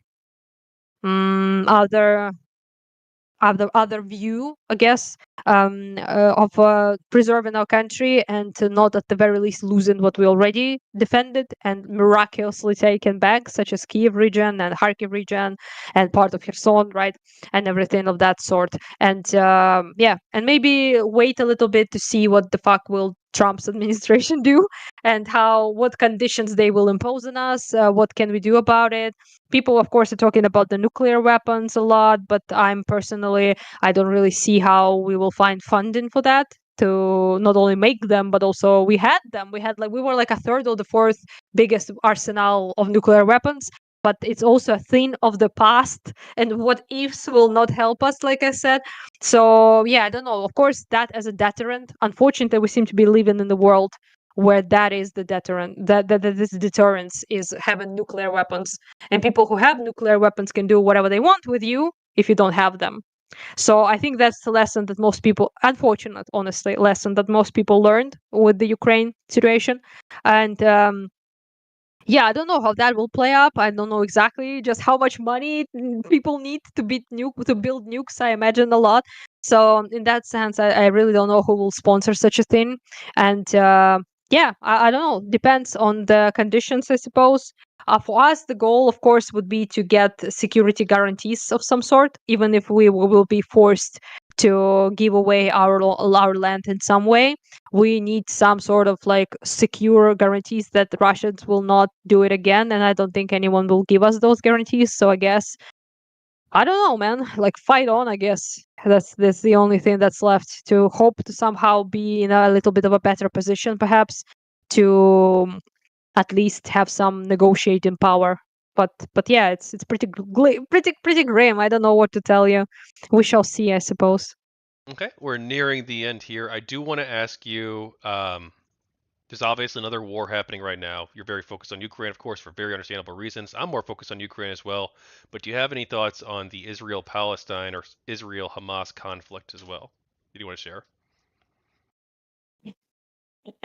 Should I? Do you want to set me up for a very big Gaza flags screaming in my Twitter or something? Go for it. They already hate. They already hate me. At the end of the day, I'm Ukrainian, so it doesn't matter. Most of them are pro-Russian. So anyhow, point is that I am not qualified to make any big statements, any big like sort of like opinions, because of the simply because I prefer not to speak about things I really don't know much about. But as far as I'm concerned, most people call me like for some reason a Zionist, or like maybe because our president is Jewish or something. I don't know, but I don't know how you define that. I do believe that Jews have a right to have their own homeland and their own country. If that's Zionist, then I am, I guess. But I also am of the opinion that occupation needs to end, obviously, of the Palestine, because of the simply obvious for me as a Ukrainian that whose country is partially occupied by Russia, that there cannot be justice in occupation. You cannot expect just treatment of Palestinian people under occupation. It's not possible. Never happened in the history. Especially wouldn't happen between the people who really fucking hate each other as well, due to various reasons, right? To the history of the hostility, of how much damage people do to each other, right? So there is no world. I don't see a world where Palestinians are treated justly under occupation of Israel. I don't think it's possible, right? But how that solution is supposed to look, like a two-state solution, or how it's supposed to be done in a just way, I personally am not sure, because I don't believe Israel needs to stop to exist and the Jewish state doesn't deserve to be a thing. But I also at the same time don't know what most people, for example, in Palestine want. What do they see as do they see it as a two-state solution? Do they see it as Israel shouldn't exist? Which with that, it's radical to me. I don't appreciate that. But like I said, I have zero idea what's best for them and how they see their own future. But I am a firm believer that any sort of occupation will never lead to anything good in that region, and people will always people like Hamas will pop up. And also, of course, I think Hamas needs to be fucking eliminated, but that's another story. I think Hamas is to blame for a lot of things that happened, and they are horrible, lethal, and dangerous to their own population, more than they are to, honestly, the Jews in Israel. So I'd say that's pretty difficult, complicated story and complicated history that I don't think is as easy as people paint it. Unfortunately, people tend to do that sort of both sided shit in Russia, Ukraine, but it's one of the most blatantly easy conflicts in history, which Middle East and Israel and Palestine just are not that. So that's my overall sort of feel, I guess. Well, thank you. I do have a few light items for you here. How do you unwind and have fun and try and you're living in these terrible times? How do you try to find a little bit of enjoyment, a little bit of joy and happiness? uh, Difficult to find that, at least for a long time, since we have been, like I said, a bit of a doomer mood in a couple of months, even prior to the elections and everything. But in general, I mean, I'm volunteer. I'm a little bit more into the war effort than most people who are not doing volunteer work are. To say that I'm like a little bit more war minded than most people would be, but at the same time, it's kind of difficult not to be when you're bombed every day. To be honest, war kind of knocks on your door with very loud explosions as well. So in that sense, everyone in Kharkiv, at least, right, are very much about the war, because war is all constantly here. But to unwind, I mean, I do play Baldur's Gate 3. That's something I do. I played this game unhealthy amount of times, and it's very comforting to me. It's just something I do to kind of like move my mind away from the reality that is pretty sordid. So I do that. I also, spend time with friends and just try to chat about things that has nothing to do with the war sometimes, which again is quite difficult. Just, sometimes you just try to, I don't know, you cook some, I don't know, order food, or you cook dinner or something like that, and it's all cutesy, and, you thinking about eating some yummy stuff, and then boom, explosion nearby, and you have to pull all of that to the corridor or some shit. And it's like it's quite difficult, to be honest, to find any sort of solace or any sort of. I also have like very bad insomnia in terms of like I can't really sleep at all almost, which got only worse. And being like constantly bombed and alerts, sirens, everything doesn't really help me, obviously. And yeah, there's a lot of like stupid ass thinking, like should I wear good pajamas to if I pull my body so I look good, you know? It's very like it's quite difficult to explain to, I think, like people living in more normal life, because that sort of consideration usually isn't something you think about. One of the biggest memes amongst me and my friends is like, I get really nervous when alert starts to pop up when I'm on the toilet, because I really don't want to be a Tywin Lannister and basically die on the toilet. Seems like a very stupid ass death. So I really am like very fast, and I'm trying to escape as fast as possible from the toilet when shit explodes, because I really don't want to be that guy, who died on the toilet. But yeah, so silly stuff like that. Sometimes it's like very morbid humor that really helps, like this, pajamas, picking pajamas. Or like things like that. I actually joked about with my friend whose house, who has apartment exploded, and her part of it collapsed, and her bed stayed in place essentially, and she was on the bed sleeping. So she is woken up at this humongous explosion, like straight up at her building, and the things start falling from the seventh or like eighth seven. I think she lives on the seventh, lived on the seventh floor, and everything falls down except her bed, which she sat on. So it's a pretty horrible fucking situation, obviously. But she survived, and she's like, didn't have any like even like any wounds or anything, so it wasn't that bad. But then I remember her saying that. When she waited for the rescue teams to unblock the building and try to get to her from the roof to take her out of the apartment before it fully collapses or something like that, she was one of the main thoughts on her mind was that she was her legs were not shaven. It's very stupid, but it's like women talk about it all the time in Ukraine. Like, how would I look if they pull my body out? I want to look good, at least on all the cameras Wait, will show my dead body. doesn't your hair Yeah, keep it's just growing after you die, or no? I think so for a bit. Yeah, for not for some time it does keep nails and hair keeps growing for a little while. Yeah. So yeah, so this very ridiculous like things, but they actually keep your minds off things in some way, because I don't know, like yeah. But I yeah, listen to music also really helps out. But the problem is I can't really do it through headphones, because I can miss like an explosion or an alert or some shit. So I usually listen at home through the speakers and things like that. But I used to like walk around the city with headphones all the time. This is something I used to do, and now I really don't do it much because of the situation and things like that. So yeah, it's quite difficult. If eating something sweet really helps. Also, don't tell anyone, but drinking does help. It's not a good advice. I'm ashamed I'm saying this, okay? But it does help. Many people, unfortunately, have drinking problem as is in Ukraine, but now many people just use it as even more as an escape route, which is not great. But I do it as well, so I'm not judging anyone too hard. So yeah, things like that.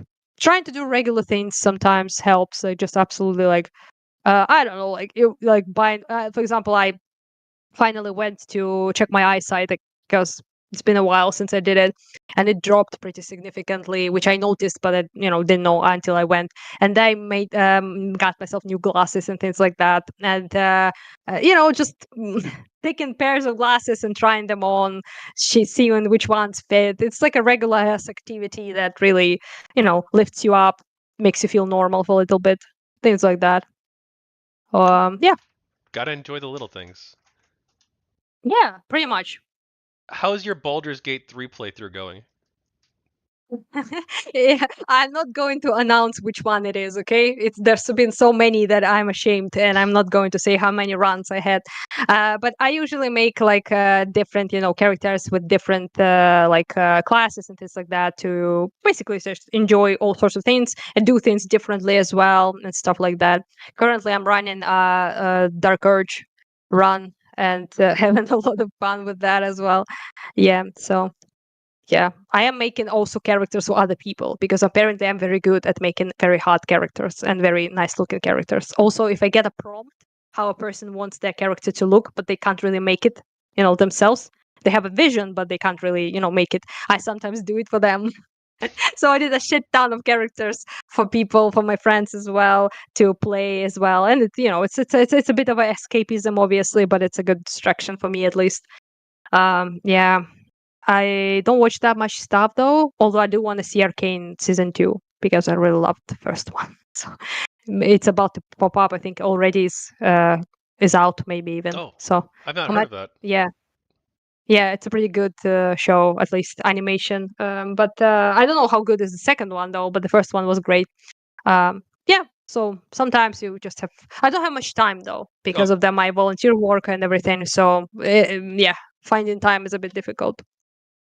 speaking of time, we are nearing the end. I do want to ask you like probably 3 more questions and then get your final message, okay? Your final messages. Hmm. Um, you're a fan of Lord of the Rings, you've said. Do you want to tell us Yeah, about that? most people sort of are like it's pretty popular in Ukraine. Maybe that's why we all joke about like orcs and Saruman and all that, and and us being the Gondor basically of the story, getting swarmed by orcs while European Union is the elves talking a lot on the councils and doing not much to help us, that sort of thing.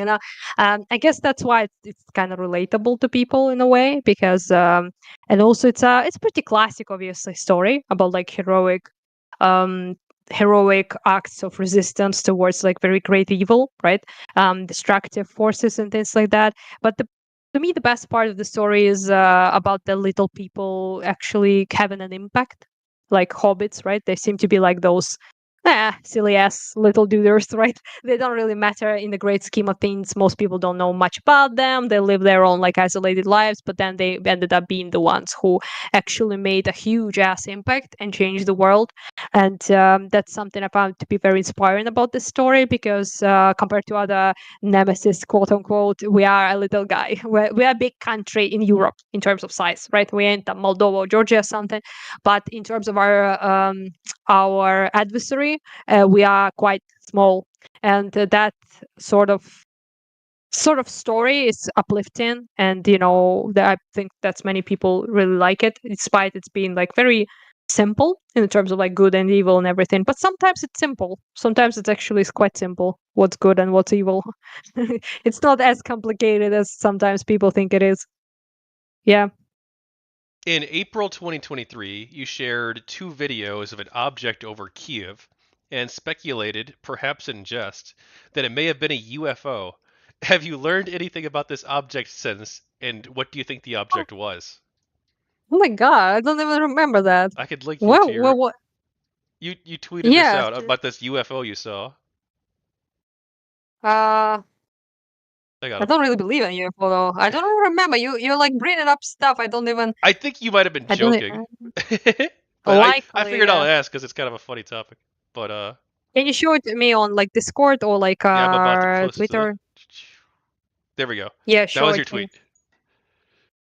I could probably screen share it actually on this on OBS too. Wait a second. In the messaging or like I try to see stuff from your Oh, I tagged it in the general channel.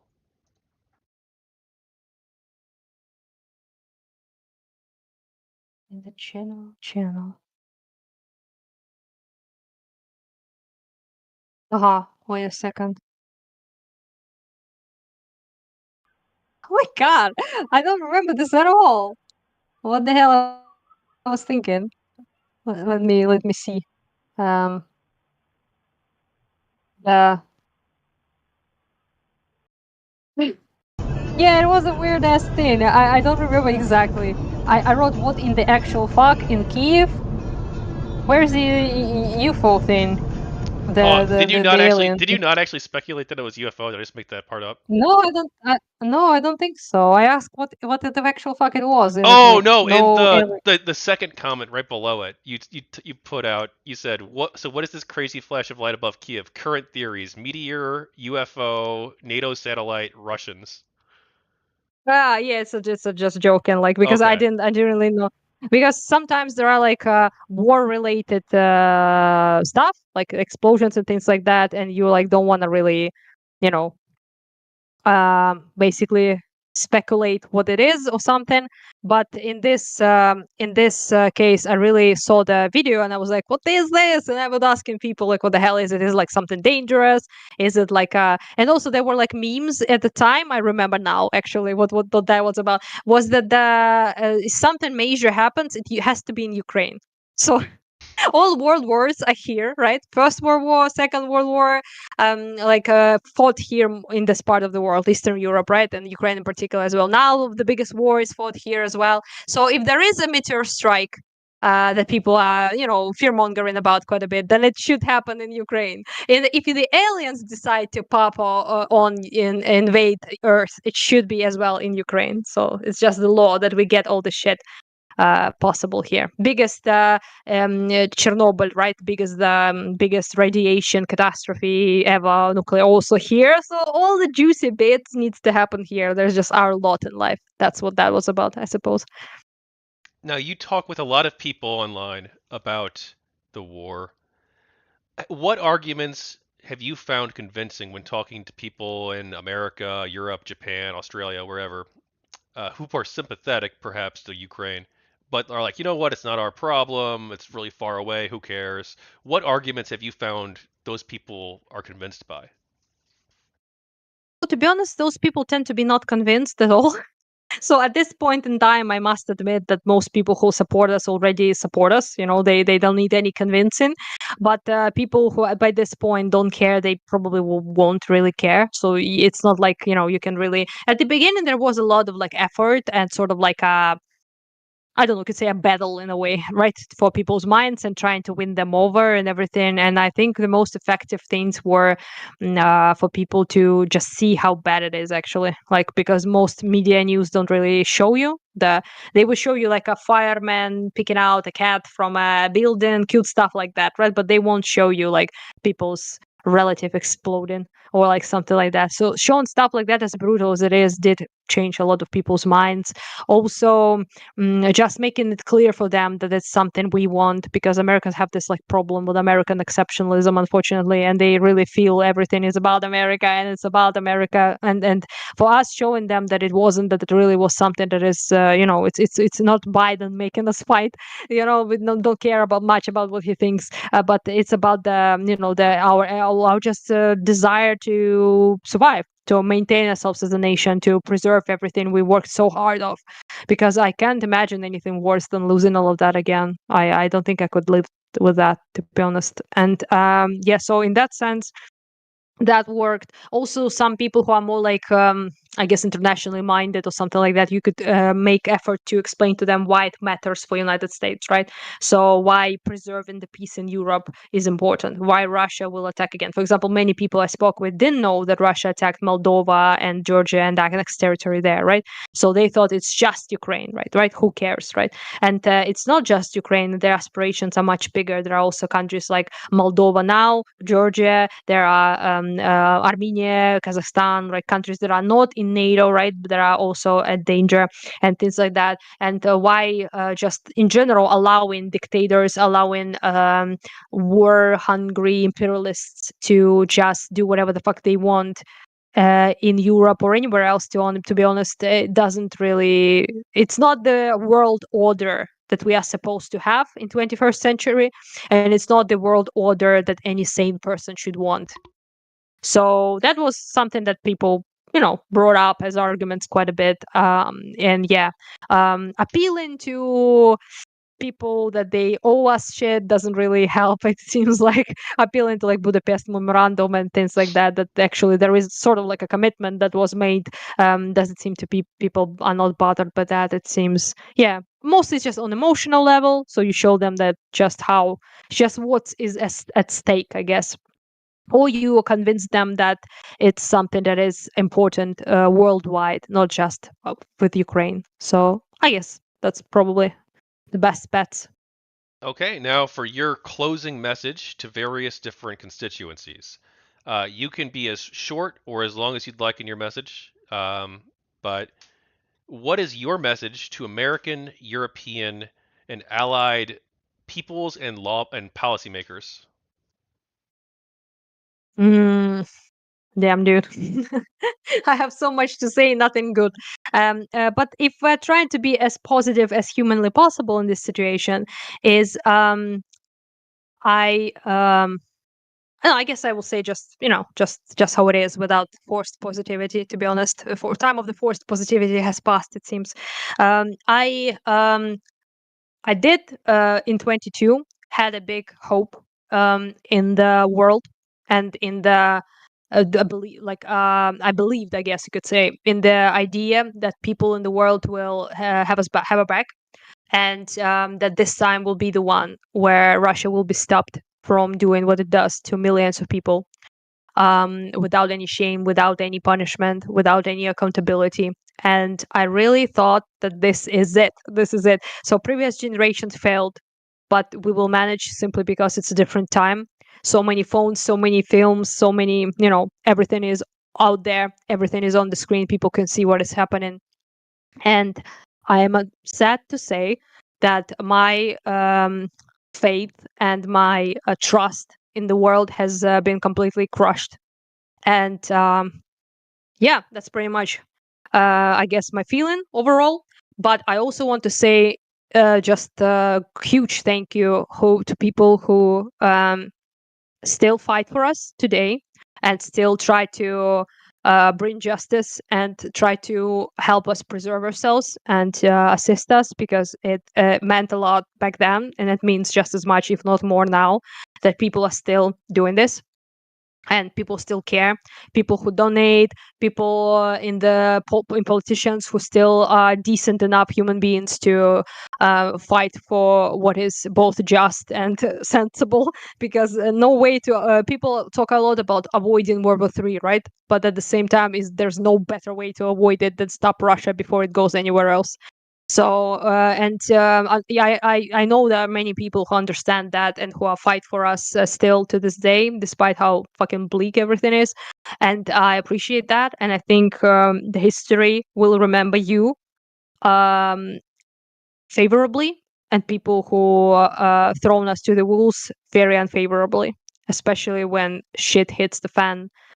If we fall, and it will hit the fan very hard. So in that sense, yeah. So gratefulness and thankfulness towards everyone who stood out, who stood up for us, and who stood up for peace and righteousness and things like that in the world, and also cared enough, I guess, to even bother caring about people on the other side of the, I don't know, ocean or something of the sense, right? It means a lot. But at the same time, people who have sabotaged our war effort, people who actively supported Russia in what they did, and people who, especially in not regular people, but in political world, who sacrificed basically us for money, political gain, anything, party interest, things like that.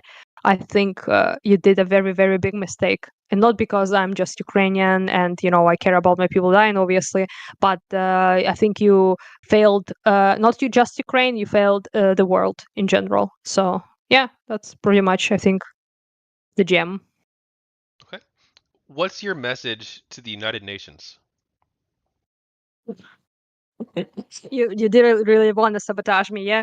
I have such a horrible story. I might actually tell you in the person, like in DMs or something like that, about my interaction with the UN person as well. That I never saw a person who cared less about their job than that guy. So that's really quite impressive. But overall, my point, if I'm like being as charitable as possible to those people, which is difficult, okay, but if I am, then you're not doing anything of worth right now, and it needs to change. Either the organization doesn't need to exist, or if it exists, it needs to review and rework the mechanisms you have to influence people. You can't give away warrants to Putin and people like that, and then he visits countries who are supposed to be upholding that warrant, and they don't give a fuck. They just let him enter, and he has been declared criminal that needs to be arrested on site for the mass deportation of Ukrainian children, and nothing happened. So nobody holds you in high regard. Nobody upholds your warrants and your laws. And at the end of the day, they matter not at all. And the only people it matters to are already people who are not breaking the laws of conduct of international and war and all that. So if this organization is to be in the future and is to be less of a disappointment to anyone with sense, then it needs to change, or at the very least find some new mechanisms in which it helps people and things like that. And your mission's supposed to be world peace, things like that. Your mission is supposed to be preserving, making sure that human rights aren't violated and all that thing. And I don't think you have done that for Ukraine at all. So maybe someone else has a better opinion of you, but yeah, not us. And I don't think it's our fault, if I'm honest. I think it's yours. So yeah, in that sense, I used to again be very much in favor of those organizations. I used to be like very, oh yeah, that's like serious thing. They need to, there's credible people. Everything they say matters. And but life taught me differently. So yeah, so I don't know. I don't see much of a sense in them right now, but maybe things will change. We shall see. All right. What's your message to Vladimir Putin? Yeah. Are you serious right now? Do you want to get yourself banned or something? Say It's a whatever you want. message that will. Just don't violate No, TOS.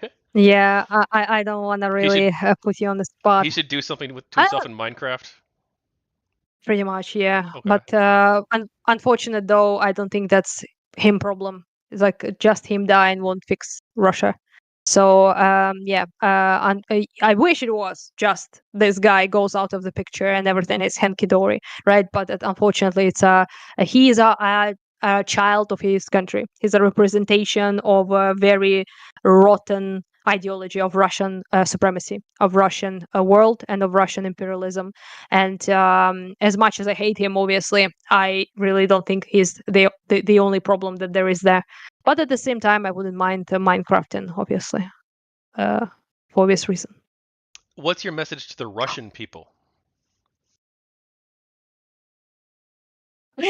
You do want to get me in trouble, even bigger trouble, with every question. So, as far as Russian people are concerned, I never cared much, to be honest. So Russians weren't really on my mind. I haven't thought of them as much as they think of us. But now I can say just simply that no matter how it ends, no matter what happens, there will never ever be any forgiveness or any sort of I don't know, like reclamation of any sort of normal relationship or any sort of no, not in my lifetime, however short or long it may be. I don't know, but I don't think Russian people deserve forgiveness, and funnily enough, they don't ask for it in most cases. So they don't feel that they did anything wrong ever historically to us and to other people in the region. And I don't think I wish sincerely that something huge happens and it changes. I obviously don't want to have that sort of neighbor for the rest of our days, right? And I wish it was different for them. I don't know how to achieve that, to be honest. But I really don't think that Russians, as they are today, deserve any sort of grace. and any sort of honestly any sort of anything, but especially not forgetting or forgiving what they did and what they continue to do every day. And I want there to be accountability. I don't hold every single Russian as responsible as I hold Putin and people in power. Obviously, that would be silly. But there's some sort of accountability that many good, decent people in Russia actually accept, and that accountability is needs to be had. Russia needs to somehow find somehow find it in themselves to finally acknowledge what they become, what they are, what they have been, and only then there can be any sort of change there. And I don't want that change, honestly, for the sake of them as much as I want it for the sake of everyone around them, because they continue to be a threat, continue to create so much grief, so much death and suffering, destruction, and all evil shit that you can only imagine happening to millions of people. And that I want that to end, no matter what. And yeah, when it comes to decent Russian people, good ones, people who actually are incredibly, dejected and don't know what the hell to do with this whole situation, I sympathize with you all, and I don't know what to say. Honestly, I don't know how to make lives any better for you, and how to I don't know. There's no consolation here, to be honest, and I don't know what I would do in your shoes in particular, to be honest. And yeah, but I do hope something will. I did hope that us winning in some shape or form would have been that big change that would change the ideology of Russian world, the Russism, and all of that to change. Because as much as I hate them and as much as I despise everything their country stands for, it's not only us who are suffering from that ideology; it's them as well. Sometimes they don't even know it, that they are suffering from it. And yeah, so I do wish, obviously, for that to change, but I don't know how, and it's not my job as well. It's yours. Okay. So yeah, that's it. Very Okay. much. And what's your message to, this is a two-part one, Xi Jinping and the Chinese people?